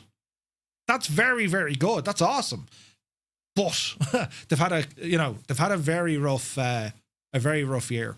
You know, they need to send out examples. Big Al, good to see you. Even sending out examples, which grand, but even at that, no. Wait until you go to the website, in stock, it'll ship roughly here. I will receive it there. Grand. Don't pre-order.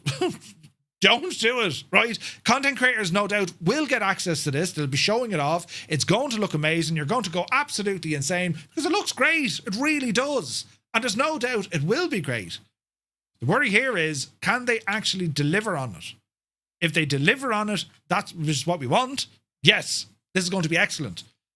If they don't deliver on it, what do we do then? And unfortunately, there's a history of not delivering, right? So, great news. Let's see what happens. That's very much where it's at. Sticking with hardware, WinWing have rebranded themselves. I pressed two buttons. WinWing have rebranded itself as Win Control. Jesus, buttons. That scared the life out of me. Frankenstein, you mad devil, you. Jesus, 10 gifted tier 1 subs from the Steinmeister. Steiny, thank you very, very much indeed. Lads, if you just got a tier 1 sub, but thanks to Frankenstein, do be sure to say thank you. Lear, good to see you, Lear. Excessively salty, indeed. Mike Coffee, yes. G-Man Fly, welcome in. Loudy Wren, welcome in. If I've missed anyone, lads, you're all very welcome in. Happy New Year's, and sure, we'll stay going. Let's see what happens. So, WinWing rebanding to Win Control. I don't know why this was the case. Hello. Maybe it's a smart way to duck and dive with attacks. I don't know. But it's just a new name. It's just a new name. WinWing, the company, as we know the name, now known as Win Control, right? These guys have had an incredible launch into the world of Flight Simulator. It's a copyright issue, is it? They've had an incredible ride this year. The hardware that these guys have released, again, we talk about innovation. Win Control are, I don't even want to say that because they're not. I was going to say like the Ryanair of hardware, because they are forcing prices down, which for us as customers is brilliant. Absolutely brilliant. These guys are releasing hardware at prices we couldn't even think of. Be it from, MCUs, FCUs, friggin' MCDUs, FMSs, joysticks, Like, they have made their hardware pricing so affordable in comparison to what we had before them. It's been absolutely incredible. And they have some awesome stuff out there. Again, they struggle with logistics. They're all struggling with logistics. So there are delays, obviously, on stuff. But yeah, it was a trademark within the US, alleged copyright disputes. So they move away from that dispute. Fair enough. So that's what they changed it. They were going to get in trouble.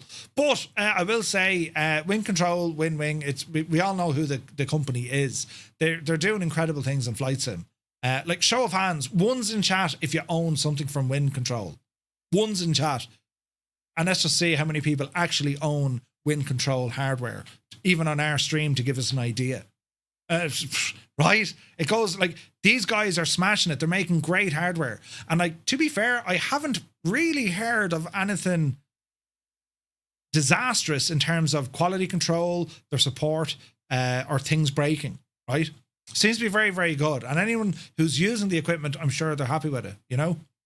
I do, Dougal, don't press it though. Do you know? So yeah, WinWing now rebranded as Wind Control, right? These are between WinWing or Wind Control and Moza. I think these lads have absolutely dominated 2025 with hardware, right? And Moza really only starting now in the last kind of 2 or 3 months. So it'll be interesting to see the next 6 months from Moza, because we saw what they had at Expo at the latter part of the year. WinWing or Wind Control were showing a lot of this stuff the previous year, and it's now available. Moza showed us an awful lot of stuff this year, so I imagine it's going to be, you know, into the early 2026 when we see more of the Moza peripherals available. It's just incredible. It's incredible stuff. Do you know? Don't press it. Don't press it. Right, moving on.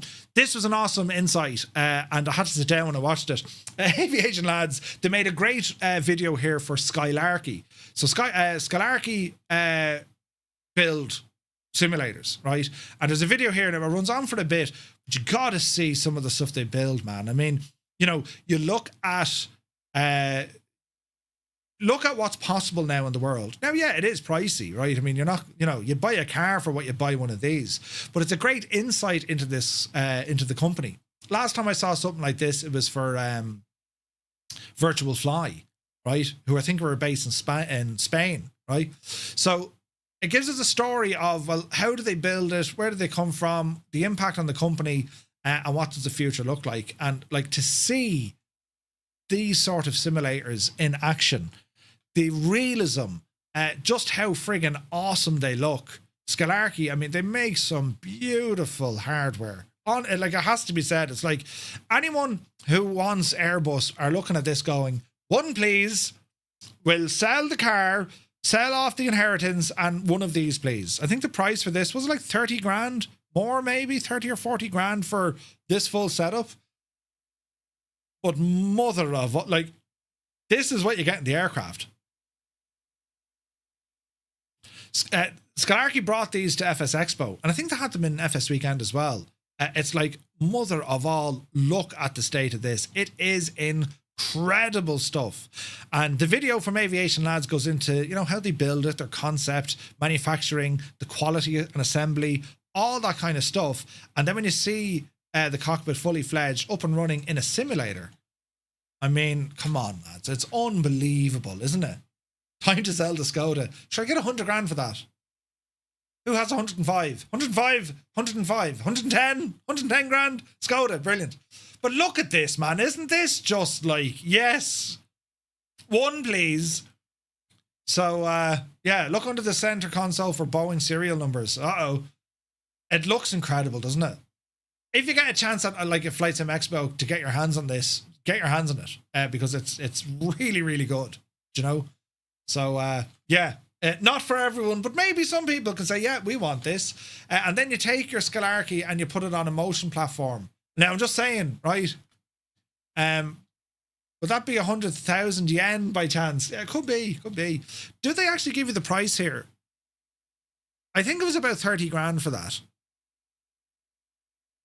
Could be wrong now. But it's incredible looking, isn't it? Like, it is absolutely deadly. Right, Skylarky, I think you're a great bunch of lads. I've room in me shed. I think we should have one, you know. So how long to build a new extension for the house, right? It's not savage, right? Now, speaking of trade shows, Flight Sim Expo and FS Weekend tickets are available as the year draws to a close. Naturally, a time to reflect and set goals for the months ahead. For many, 2026 could be the perfect opportunity for you to actually go to one of these events, as both FS Expo and FS Weekend have released new details regarding their upcoming schedules, helping virtual pilots prepare for a busy year of events. I've been to both. With the look of the Irish, I'll be at both in 2026. That's the plan.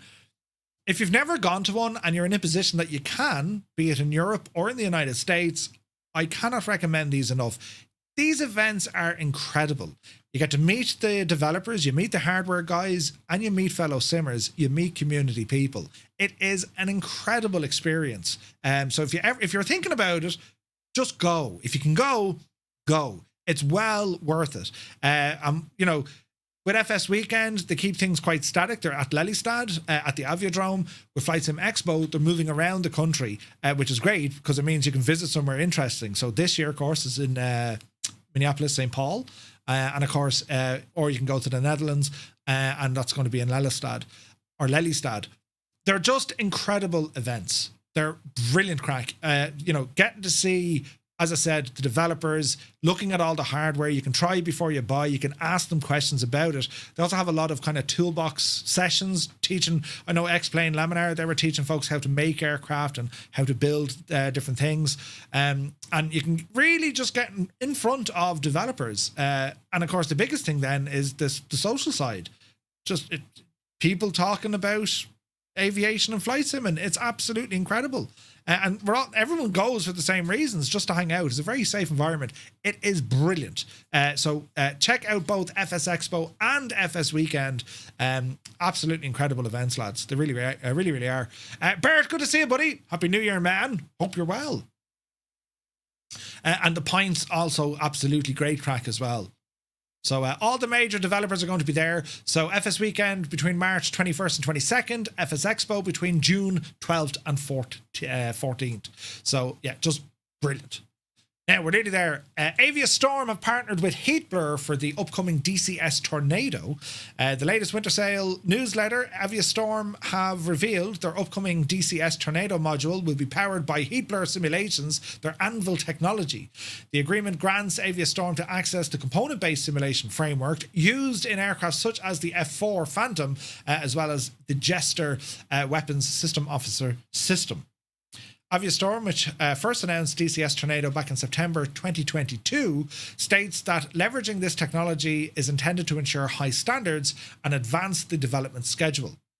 DCS A6E AI asset has also been pushed with Heatblur Simulations and didn't introduce an entirely new mechanics. The asset will significantly improve the historical accuracy of carrier operations. So that machine right there.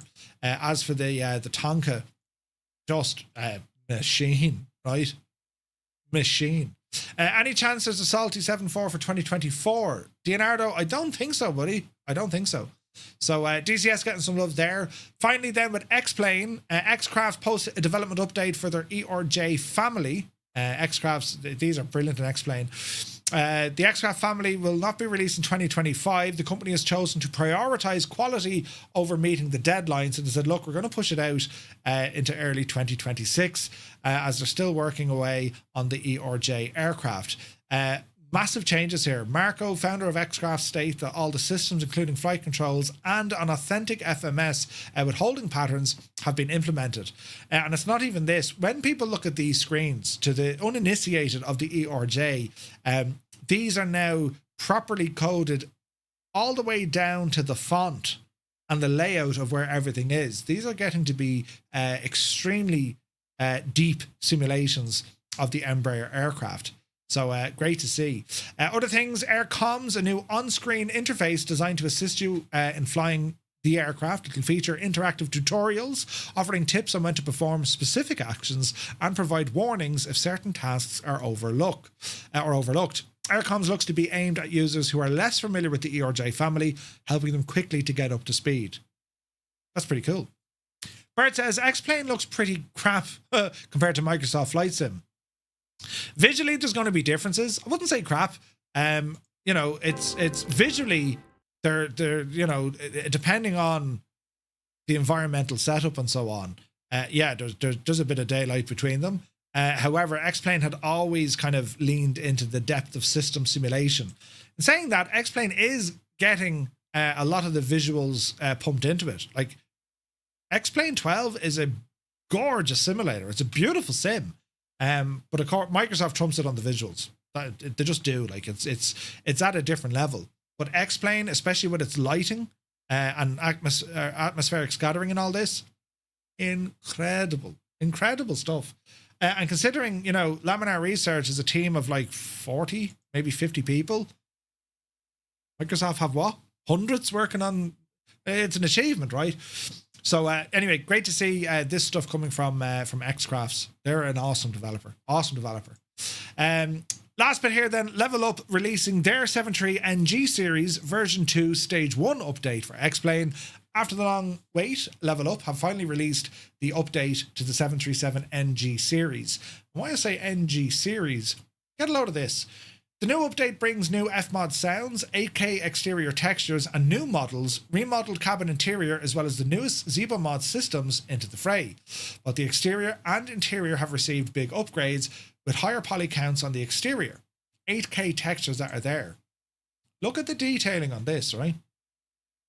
Now, when I say the 737NG series, the Level Up includes, what was it? The 737 400, 500, 600, 700, 800, and 900.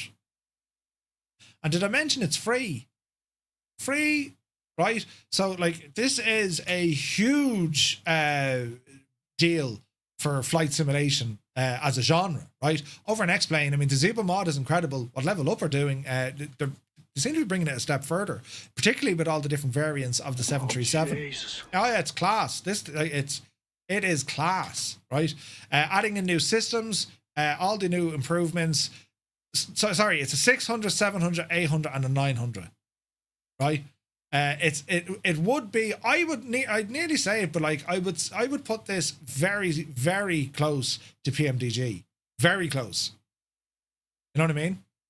So that's now available now if you want to grab it. I'll have to fly that soon in XPlane just to have a now look at it, do you know? Now, in our last bit of news, our weekly notam from SayIntentions. Because, well, SayIntentions are enjoying the holidays right now, but they are working on a lot of cool stuff, including the new version 3.3 is coming soon, and they're going to be adding a third intercom channel and also unified settings. They've worked on their traffic and ATC updates, critical fixes, FPS optimization, and also a new squawk code. Their PMDG 737 checklist, right, Copilot, for the PMDG 737-800, and you link that with SayIntentions, they can actually get the Copilot to press the buttons and pretty much do everything that you need in the aircraft. It's very, very cool. StreamKit, of course, is bringing more and more features and functions, and they're just doing class things. They are doing class things, right? So the automated checklist is now available for the 737. Visual automation, see actual guard switches and buttons moving as the Copilot goes through the pre-flight procedures. This is mad. Engine start automation. On-demand actions are included there as well, which is great to see. The ATC updates, they've improved the vector intercepts, landing clearances have been fixed, gate assignments fixed, and more. They're constantly working on fixes here. The new version coming soon adds a third intercom and also unified settings. Basically, all configuration options are moved into the pilot portal, so no more switching between multiple locations just to adjust your settings. It's great stuff. Everything you need to configure SayIntentions will live in one centralized place. So they're working on the core functions here. A third intercom channel gives you more flexibility when managing your AI crew communications. It'll also be fully supported in Pocket Sky, meaning that you can have your co-pilot, your ground crew, and a third one if you want to be direct to ATC or you want to be direct into your cabin or whatever. It's pretty cool. The update is about tightening up the experience on the platform as it continues to grow. Less friction, more control, and a cleaner workflow. So SayIntentions, they're smashing it, man. I mean, again, you talk 2025, They're doing incredible things. The amount of stuff and refinements that they're putting into it, unbelievable. StreamKit, if you're a streamer, if you're into content creation, check out StreamKit. It's very, very powerful. Your audience can interact with your flight, right? I mean, they can talk to the cabin crew or your mentor or even ATC if you allow it, and they're going to be building up even more control. It's getting pretty cool. The growing community, over 95 YouTube streamers, 110 Twitch flight sim streamers have already given it a shot. So have a look at it. It's very, very good. Right? Now, finally, we have to blitz through this. What time are we? We're 10 to 10. Right. Where's me gadgets? It's over here, look. And we will press a button. So we're doing two things on this one. This here, of course, the Comanche, the AcuSim Comanche 250 from A2A. And this is the controls. Uh-oh. Okay, so buttons are working. Is the sim paused? Murphy, you've broken everything. Really? Chaseplane? So camera mode works, but nothing else works. Let's try turning off Chaseplane and turn it back on again. Bear with me, lads. Turn it off. Turn it on. Right, let's see if this works. Okay, buttons work. Really? Controller's not working? What the deuce?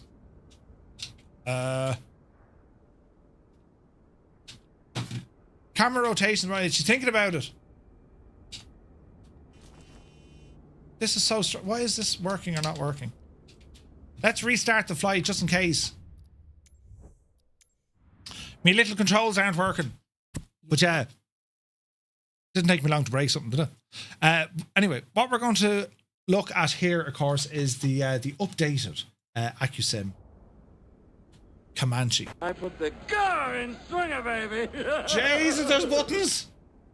Creo, thank you very much indeed. Cheers, buddy. Creo with 5 gifted tier 1 subs to the community. Cheers, man. Lads, if you just got a tier 1 sub, thanks to Creo. Do be sure to say thank you. There's something gone terribly wrong because I can't use my control. Where does this live now? I wonder if I unplug this and plug it back in. Oh, Jesus, hang on now. Wait for it. Well, I'm going to press multiple buttons. It'll either work or it won't. What does that one do? Wait. There's buttons gone everywhere, look. Ooh. This is so strange. So some buttons are working, but some aren't.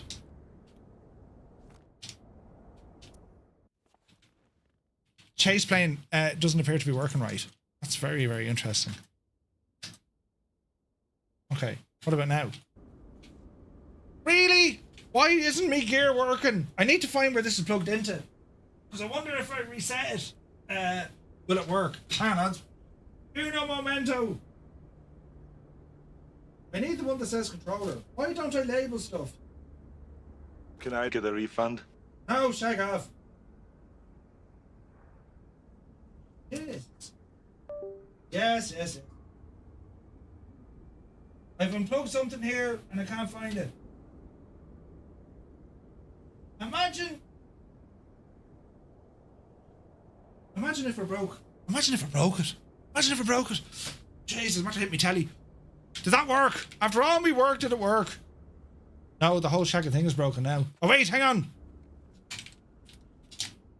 Ah, Jesus. Interesting. So many wires. I'm actually kind of good when it comes to me wires. Right, hang on. Controller, specific. I wonder will this reset it? Has anyone ever had this issue before? Bloody hell, Nora. Right, I know exactly what to do here. We're going to kill it. And then start it up again.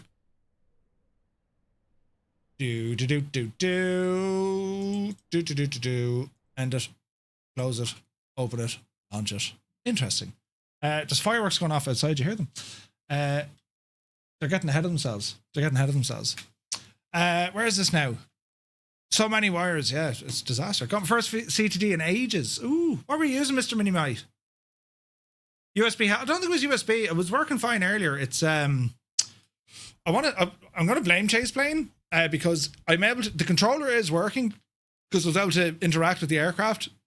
It wouldn't allow me move around. So we'll blame Chaseplane for that. But we'll give it a restart and see what happens. It was working fine earlier though. I will say that.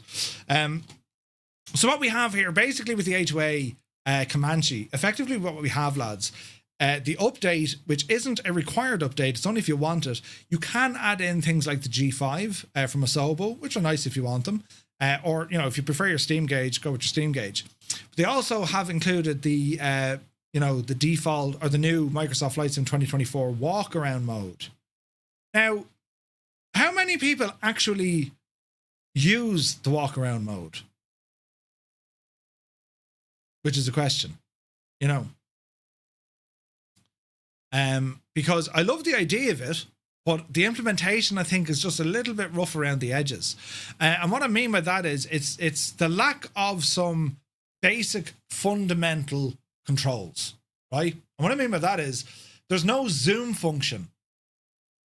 There's no way to actually get down low enough on the ground to be able to see what's under the aircraft. It's so restrictive. And yet it was brought out to be more immersive, more inclusive, right?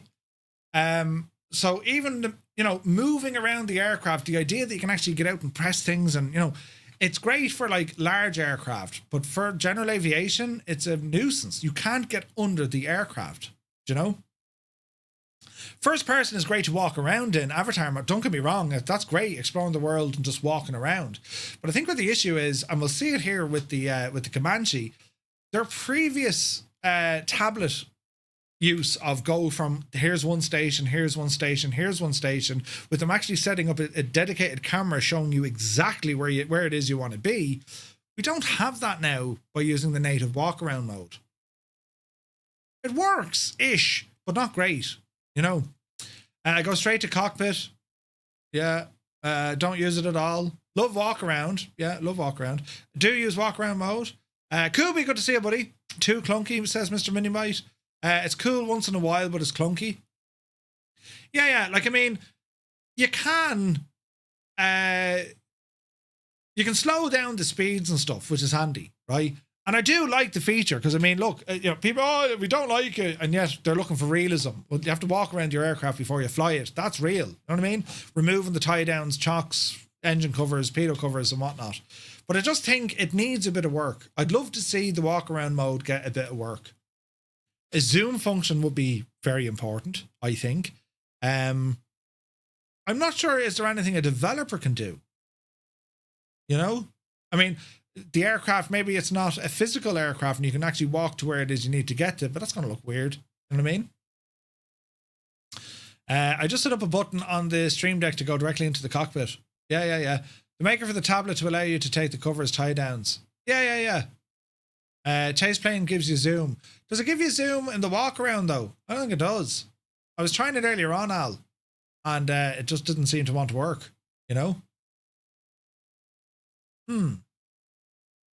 Right, let's see what happens here now. Load in all me stuff, please. Yeah, no, I tried it all. That didn't work. Because I'm looking for a way to say, Jesus, if I only had a zoom, because you just can't see it. There's certain things like, how do I get to that?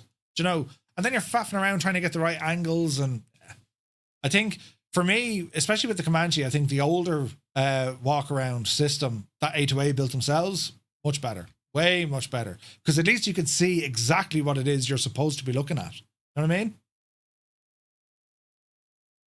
PC just shut down. Flinicky, no way, man. Jesus. Right, we're just waiting for this to do its stuff, and then hopefully everything will work. If it doesn't, I don't know what we'll do. We'll panic. Black Eyed Gabe says, tonsillitis has gotten the better of me. You're off to your bed. Happy New Year, and look after those tonsils, Gabe. There is nothing worse than tonsillitis. Take a fierce handy, buddy. And we'll see you soon. Right, hopefully this works now without too much drama. Right, so where was it? ENEV, I think, was it? Yeah. Don't crash. Go. Big ass airport. Oh, for crying out loud, Sim. Come on, don't crash. There we go. departure. Make it daytime, but I don't know what way the weather will respond here. We'll find out together though. Yeah, we're still waiting for the update. Mr. Minimize, the Spitfire, you know, it's a great, don't get me wrong, man, I love the Spitfire, but it could badly do with an update. Right, is this working? Oh, Jesus, Murphy. Okay, give it all a few moments. Chase plane is loaded. We have buttonage. Bloody hell, Nora! Hang on, we can do more. Say nothing there for the minute, you lot. Just say nothing. Do one of these. Oh, that's the wrong button completely. Balls! Where did that even come from? Oh, Jesus! Up here, look. Right.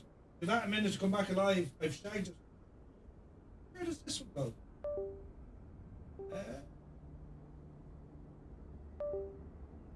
That it? Why don't I label me stuff anymore, you Muppet Murphy? That's Toby. That's... Who's in charge? You haven't a clue what you're doing. Listen, it'll be alright.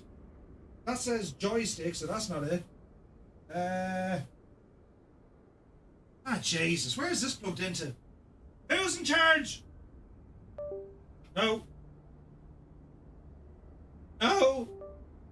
Why is this so tricky? Wait now. Janie. No, that can't be it. That can't be it. 1, 2, 3. They're all USB. No, that's not it. How many USBs do you need, man? Jesus. Right, hang on. I need to do They've further done studies, you know. 60% of the time, it works. Every time. Every time. Right, it's on a lead that goes into something I haven't a clue. I need to find a way to like disconnect the controller, and then we're all good again. But until I do that, we're shagged. Right now. Dreamy, sleepy, nighty, snoozy, snooze. Yeah, that'll help. Turn off the shagged light. Who did that? The lights and the things.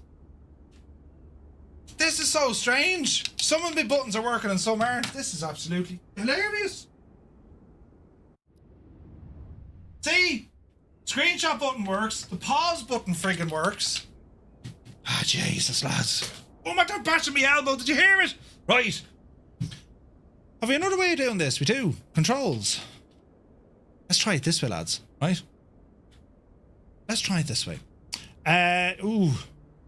Where do we live here now?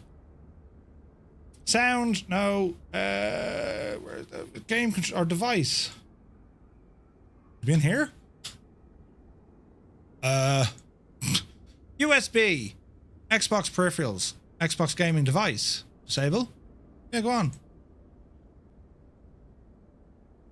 Uh-oh. Ah, jeez. No, I don't want to restart my computer, but just shag right off. Enable the device. Universal bus controllers. Gamepads, wouldn't it? Human interface devices. Nope. Nope. Control panel. Be in here. Aha. My app. Yeah, look, it's not even detecting it. Oh, there it is there. Look. Oh, no, it's not. So how do we... Control panel. Anyone know the gadget? Default programs. Hang on. Large icons. No. Category. Maybe in here. Hardware. There we go. Devices and printers. Get into devices here now. We find out what's going on. Why does it show you the crappy ones? Devices. So we're looking for their keypads, monitor, audio, other devices. And now, lads, we'll find this together. Xenon, no. USB, Thrustmaster TPR. It doesn't see it. Has the control... How do you turn off the control without seeing it? Generic game, no. Input. Why isn't it picking that up? Isn't that weird, isn't it? You wonder if you put... Yeah, the hammer is needed. What I don't understand is... It was working on some things, but not all. Ah, Jesus, I can't do this without a controller, lads. This is just going to be painful. Does that come out? I don't think that comes out. Hang on. We'll find a way. When there's a will, there's a way. And we'll always have a will. Where's this now? Oh, that's audio. Jesus, don't touch that. What is that one?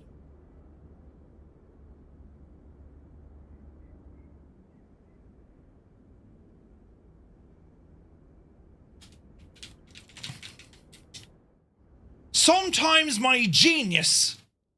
I'm just saying, sometimes my genius can affect the laws of gravity. Right, we're back in action. That didn't take long at all. We'll edit all that bit out, lads. Right, now, I found the right control. I need to label all that gear. Mother of God. Right, let's bring it to like a little bit later because I want to show you the lighting, right?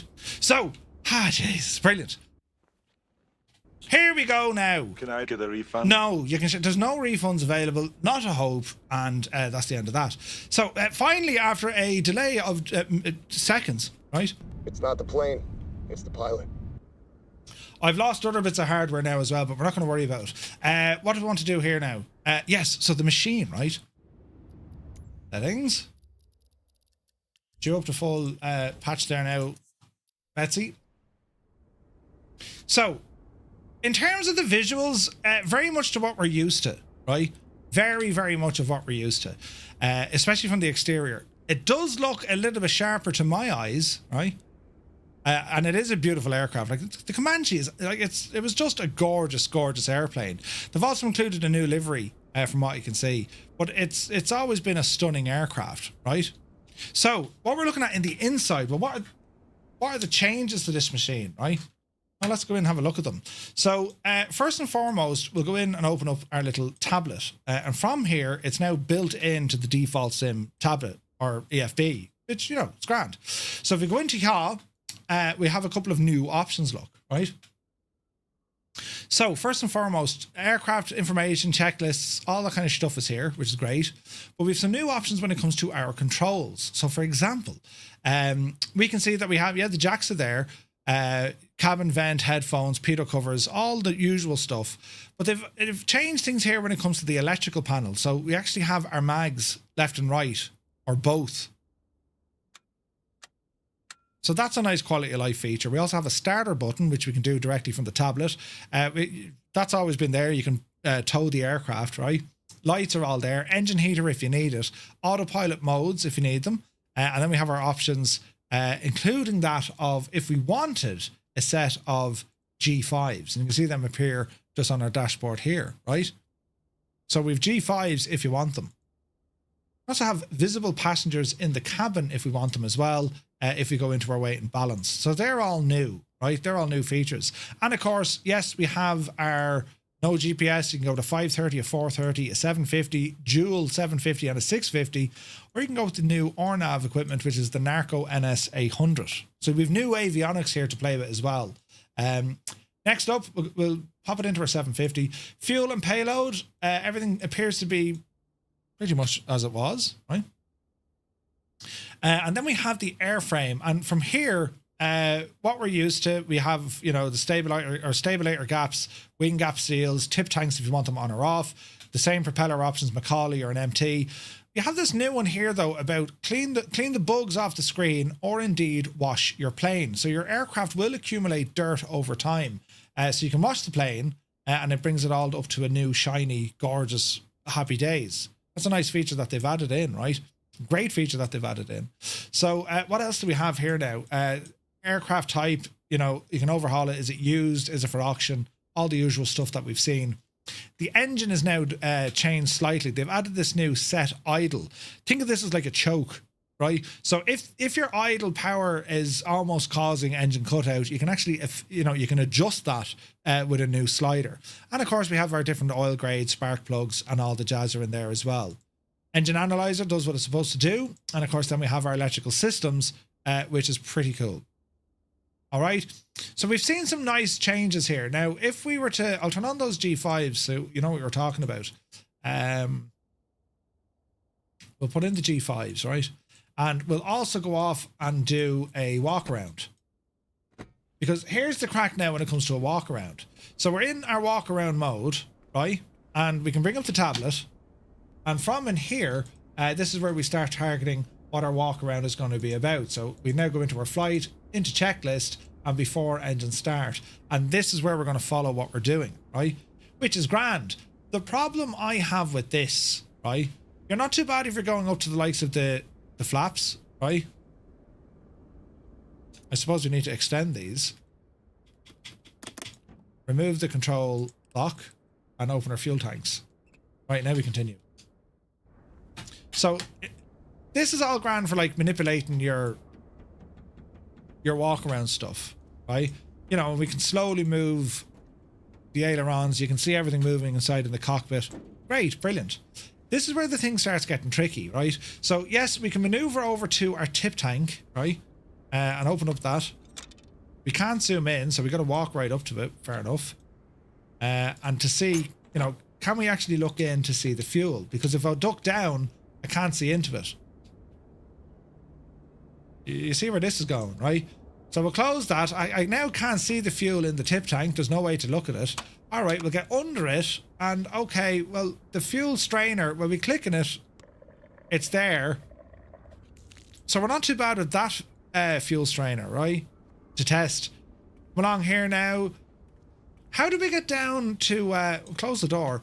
How do we get down, you know, to the lower fuel testers?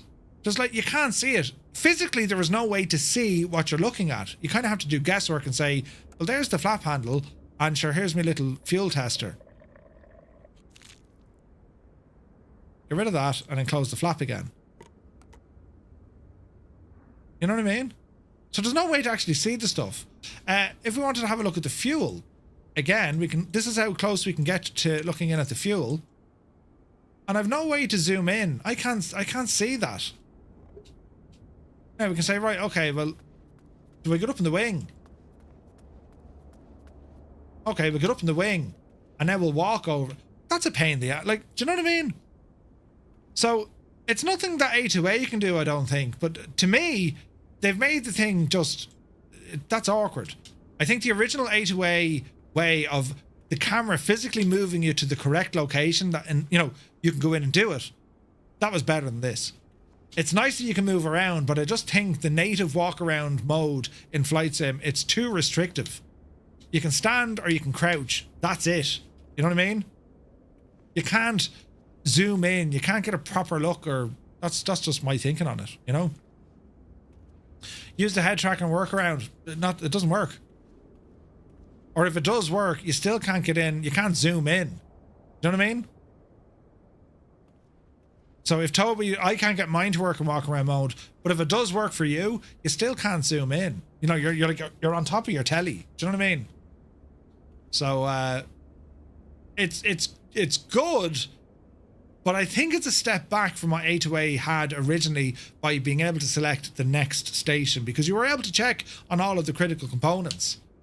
Like now you're walking around certain areas that almost have no consequence, because when you were in this station, you were able to say, right, you know, if this was the preset station that you had, well, you remove the tie down, the pitot cover, you can check on the stall flap, remove the chocks, and away you go. You know what I mean? So it is a new feature of the aircraft, but I'm not mad about it. I think the walk around, the native walk around, is just that little bit too clunky. It is what it is. I'd love to see updates for it, but it is what it is, you know? Anyway, with that said, we'll jump back in. We can avoid all of that, of course, just by using our tablet. And it's great that A2A do that. So we can go into controls. We can say, right, remove wheel chocks, remove the tie downs. That's all grand. Persistence is there. Cockpit persistence we want on as well. And, well, what else can we do? We'll go for an engine start, will we? And see what happens. So we'll lock the door. And like it's the very same airplane, you know, that we all absolutely love and enjoy. Let me see, beacon, battery, gear's already down. Right, we'll go ahead and put our prop full, mixture rich, and we have our booster pump about to go on. Fuel pump running. We're going to wait to see some fuel pressure build up. She's now on the way. Lovely job. There is sufficient fuel pressure. We'll go ahead now and prime it. It's warm enough. Well, carb heat we shouldn't need. Give it a few shots of prime. And of course, what is great about this machine, like it changes the startup. She'll never start the same way twice. It's great. Right, mags, right, left, both. Clear prop, and let's see what happens here.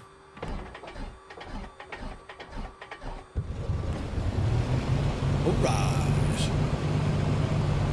There's a good start. And you have your noise cancelling headphones with noise cancellation as well.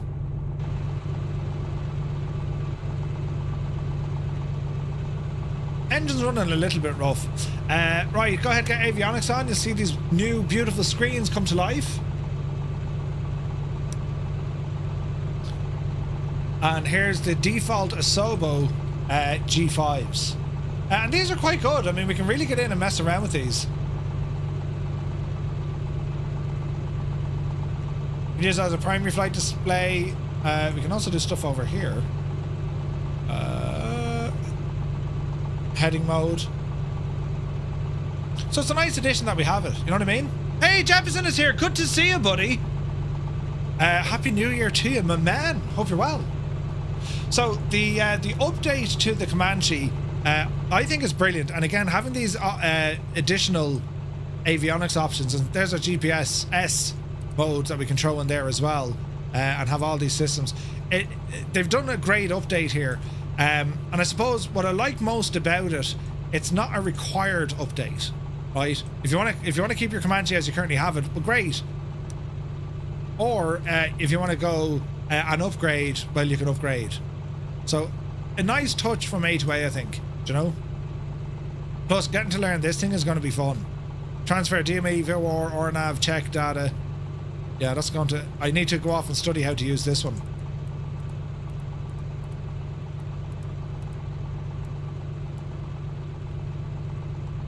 Oh, look at that, we can put in waypoints. Nice. So I think that's going to be pretty cool. So as the aircraft is sitting, it's still an awesome machine. Comanche, it's one of my favourite GA aircraft. It is excellent. It still suffers a little bit from the old Asobo bug, where it'll hop. You might get that jump every now and again. Can't seem to fix that. But I think this is it's an incredible update, and again, it's not fully needed. It's not fully needed. If you don't want it, you don't need it. But I recommend you grab it because I think it's very good. Do you know? Now, while we're here, lads, we want to be checking out this airport. It's from Simulations, and they've just released it. It's their Harstad or Narvik Airport, which is bringing us up here into Norway. This thing handles 800,000 flights a year, right? So let's go check out the work of Simulations. I've been loving what they've been doing with their sceneries over the recent year, and they're going from strength to strength. There's like great detail in this. Model control tower.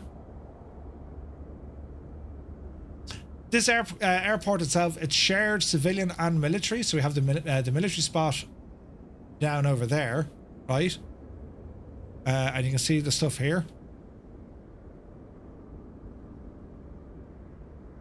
That's pretty cool, isn't it? So in terms, easy now. In terms of where sceneries go, this is pretty nice. Like, it's a huge area, massive area, and the detailing is done really, really well. Well, it is a bit on the out aggressive side. Yeah. But like, look at the surrounding areas where we are. Isn't it absolutely gorgeous? Mr. Red, welcome in. Absolutely stunning. And he's added in a ton of clutter. And what I mean by clutter, it's all the ground equipment. It's all this kind of stuff here, lads, which is brilliant to see. All the snow plows, the hangars look absolutely fantastic. The terminal is down there as well. He's done great work. Some nice flags. And then we have the detail here. And of course, yes, you can ramble inside into the terminal to go exploring. And it's all modelled on the interior as well. So it's in a beautiful part of the world, gorgeous scenery, and she's like, yeah, well, tough, and she's like, but I'm late. Brilliant. Intrude security. There's a man with a jacket. And then we can go onto the air side. And it has a couple of parking stands. I don't know, did the lads fly this on the VATSIM Thursday flights? I'm not quite sure. Now, let's have a look at the old nighttime. Let's bring it down here a bit. Beautiful lighting here. Look at that lighting, man. That's gorgeous. Look at that. The lighting here is superb. Very, very nice. Murph loves security. Hangs out there every trip. Yeah, yeah. Ah, come on.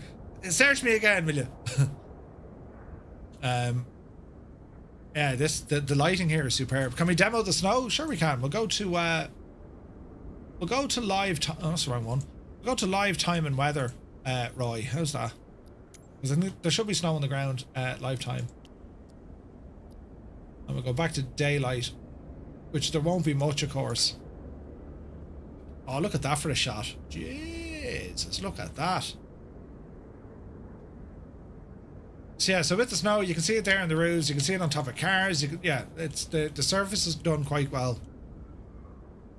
Not much in terms of the ramp, though. They're very clean, but, you know. Looking down here then on the military side,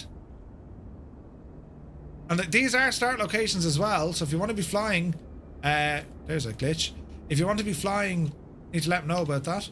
If you want to be flying military aircraft out of this installation, you absolutely can, because they have these as starting points as well. You know what I mean? So yeah, the taxiways and the ramps and all that, they seem to be kind of a little bit clear. But I think that's more the sim, more so than the developer, right?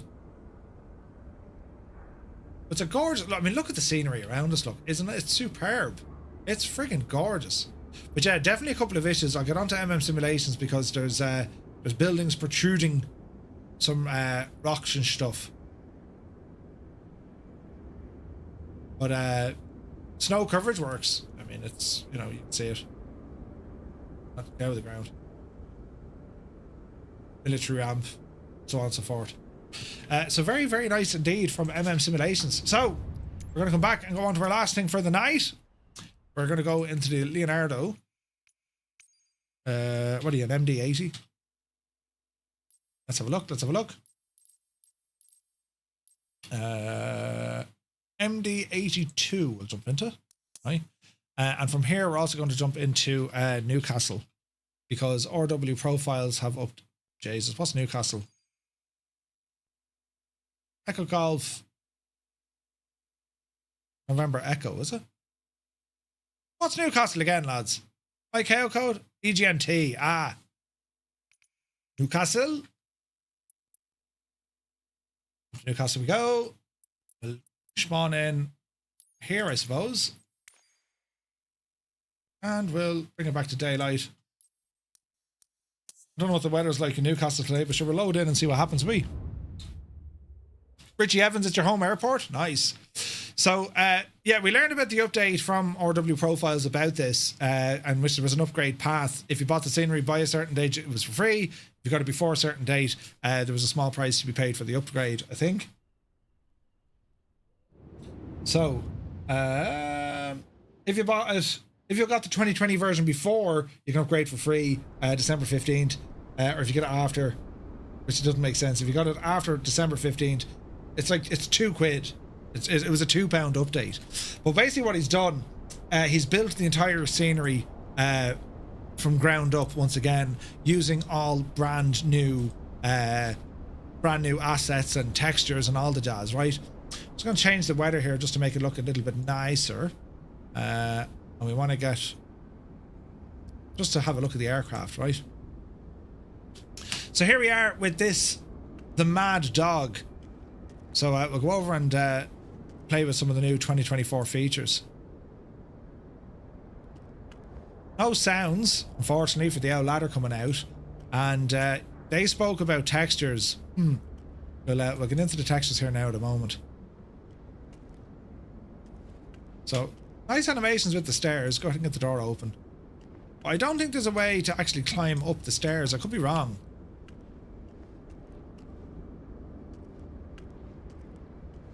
So you can't really climb up the stairs. Anyway, let's not ruin our day with that information. So what we're looking at here now is the newly updated flight deck of the MD Maddog. This is an MD-82.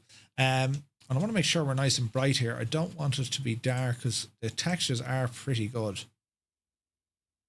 Where's this now?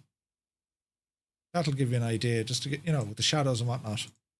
So visually, yes, they've given it a lot of work, right? A lot of work with this aircraft.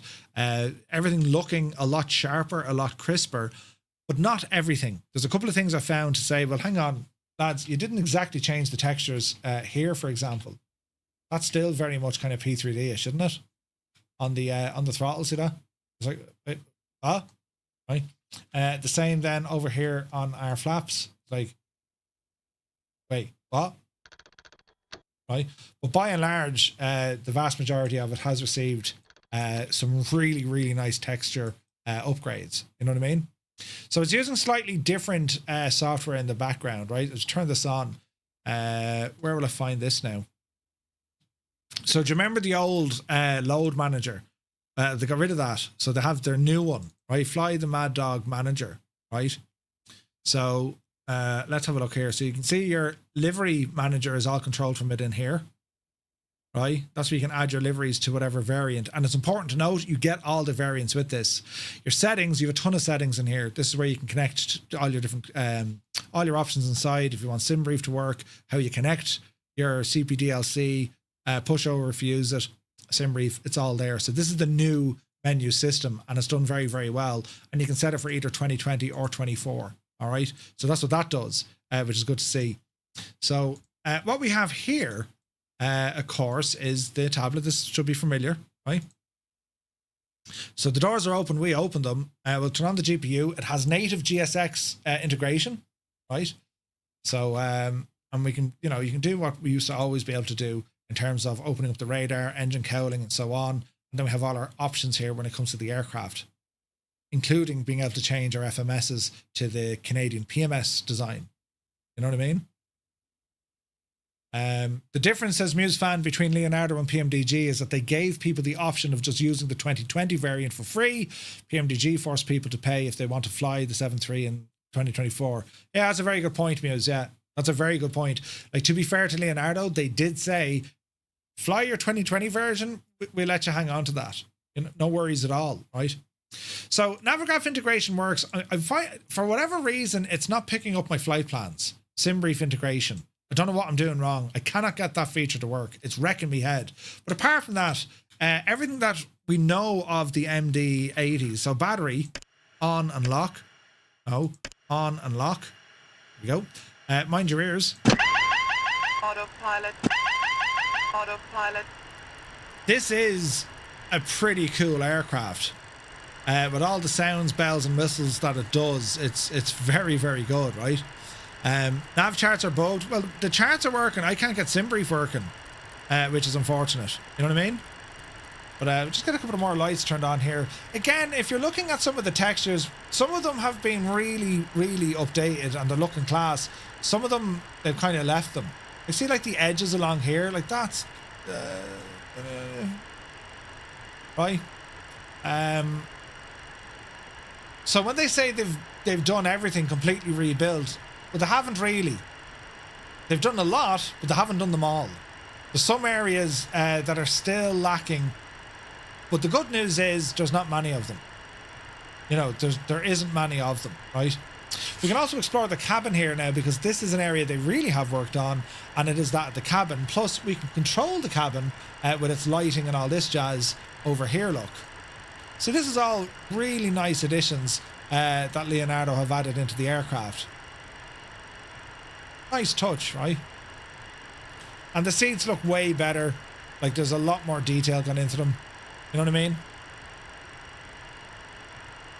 it's a better aircraft. No two ways about it. The wings have seen better textures as well. That was always a kind of a painful point when it came to some of the textures on the exterior of the aircraft, right? Where is this now? Open me aft main and aft stair. So if we go outside of the aircraft, right, and we want to, you know, get with the ground, Murph. We want to explore textures and all the jazz. Well, from a distance, it looks incredible. It really does. They've done a lot of great works on some of the textures here. You can see that lovely shiny detail there, and there's great textures at play. I mean, look at the rivets and all that. It's done very, very well. However, there are still signs of the old, weird, mad-looking textures. You don't have to go too far for them. The wheels aren't really round, right? It's not really going to be a huge bugbear to people. But I just found, like, the leading edge here in particular, I found this to be quite poor. It's like they completely forgot this. I mean, the leading edge is definitely something you're going to be focusing on. The rest of the wing looks pretty nice. You know what I mean?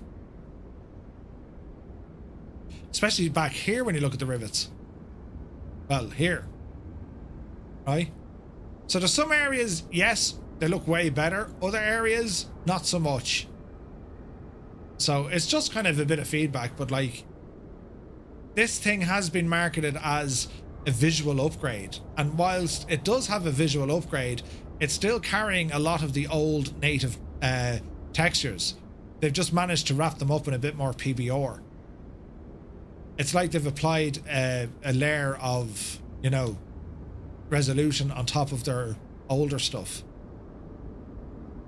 But I still think it's quite good. Like, I wouldn't be saying it's absolutely not worth the upgrade. The upgrade alone gets you all the different variants of the aircraft. What's that now? That's a missing texture. It gets you all variants of the aircraft that were missing. You know, you had to go off and buy them individually. So it is finally nice now to see them.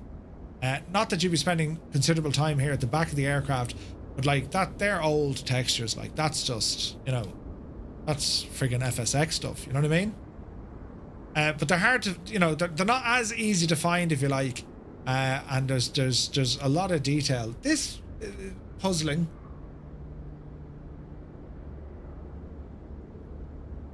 And in terms of like walk around mode or 2024 features, they're not selling this as a 2024 native aircraft, right? So it's still a 2020 aircraft. It just works a lot better now in 2024. Happy New Year, Heisenberg. Take it easy, buddy. But you get the idea, lads, right? It's a solid update, I think. You're getting 3 variants of the aircraft. They have made, I think, a lot of good changes, particularly the night lighting. And the night lighting was always nice in this, but it's a very nice place to sit. It is a cracker of a plane. The Maddog always was a great aircraft. The systems depth alone was just class. Now they have given it a good sprinkle of you know, of new textures, new graphics, and I gotta say, I like it. I really like it. I think they've done a great job in relation to how everything looks in the aircraft. And a couple of more textures maybe here and there can be fixed, but overall I think it's a solid upgrade. It's just one aircraft that, you know, I haven't really flown enough of. Do you know? What do you think of it? I mean, it looks pretty sharp here, right? All the dials. Like, it's really nice there. Look at the reflections here on top of the FMS even. Look. That's savage, lads, isn't it? So, great machine. Need to do some flights in it. Any aircraft that can kill you on takeoff is worthy of my vote. And to be honest, if you've never owned the Maddog before, this makes good sense because it's cheaper and you get all the variants and it's updated. If you own the original Maddog, and you might be saying, well, do I need to upgrade? Well, you're going to get all the variants of the aircraft. They couldn't do much with the sounds. They have added in, you know, updates to systems and fixes. There's new visuals there as well. You know?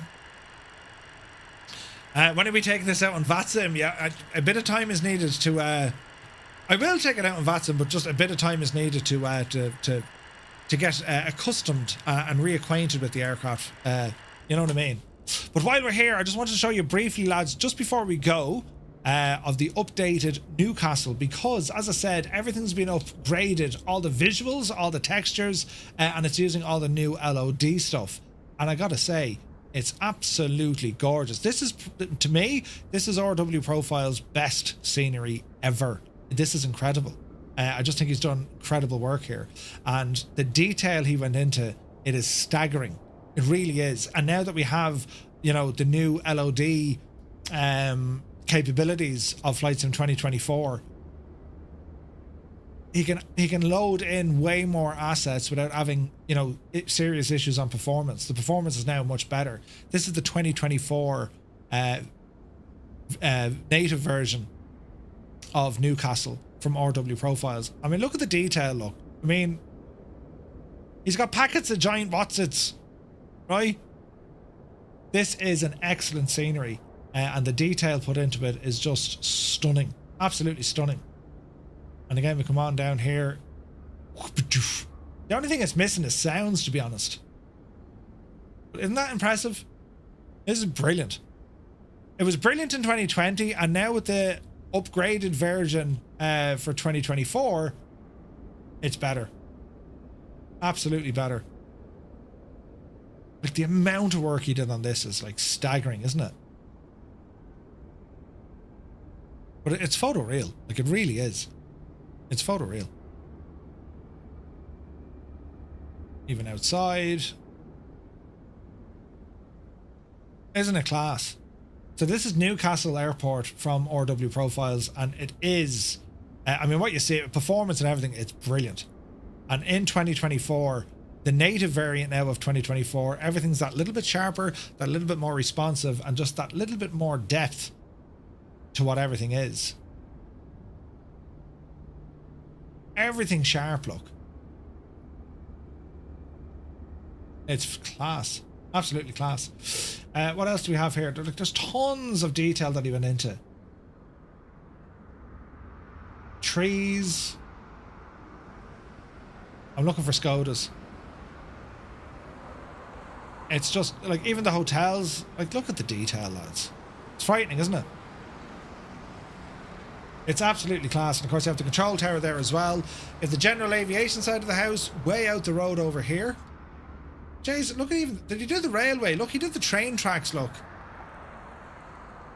Savage. Slow the camera down. More details gone in here. Even the workshops have been updated, look. It's done really, really well. So if we wanted to check out, once again, you know, how does she look in the dark, nighttime, the lighting, it's just gorgeous, lads. It really, really is. On over here to the terminals. Went through the floor. I mean, look at the lighting.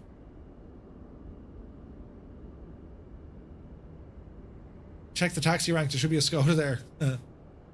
Isn't it class, lads? Isn't it? So if you had this in 2020, there is an upgrade path to get it for 2024. I highly recommend it. This is an excellent airport. Texture quality is absolutely on point. The lighting is superb. Superb lighting. And the performance here is great as well. It's excellent. It's just an excellent scenery. Even the lighting down in the garage here, look. Something else, isn't it?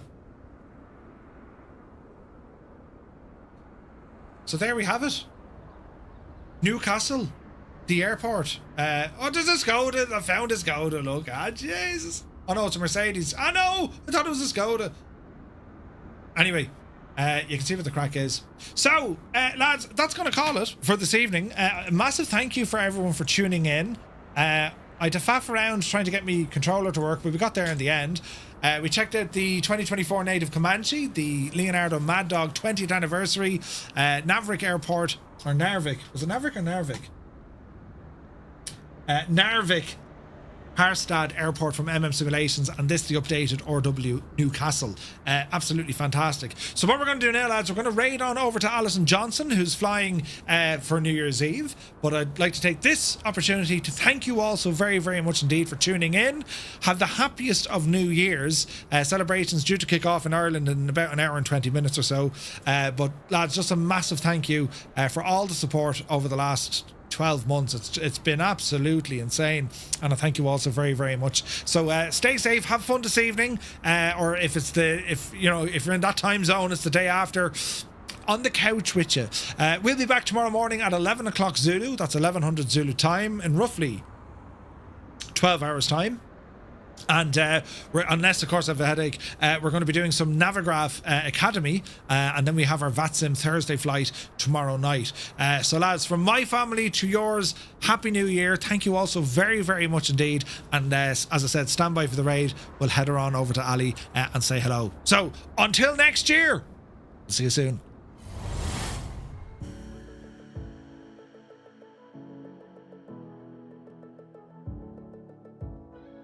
Microsoft, it's Murph. Someone clip this if you can. Do you hear the sounds? I've been blaming aircraft developers. Asobo or Microsoft need to fix this. Do you hear the noise? Outside the plane?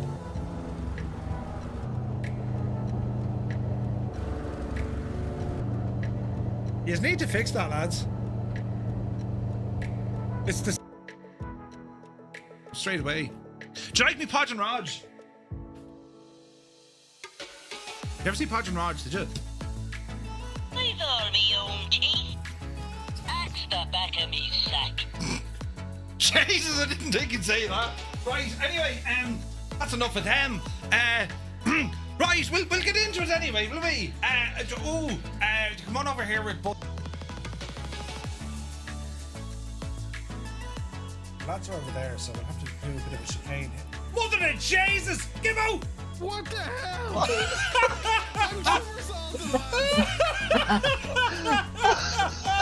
I'm Did you just see what happened to Kim? Are you in the drink? You ended up in the water.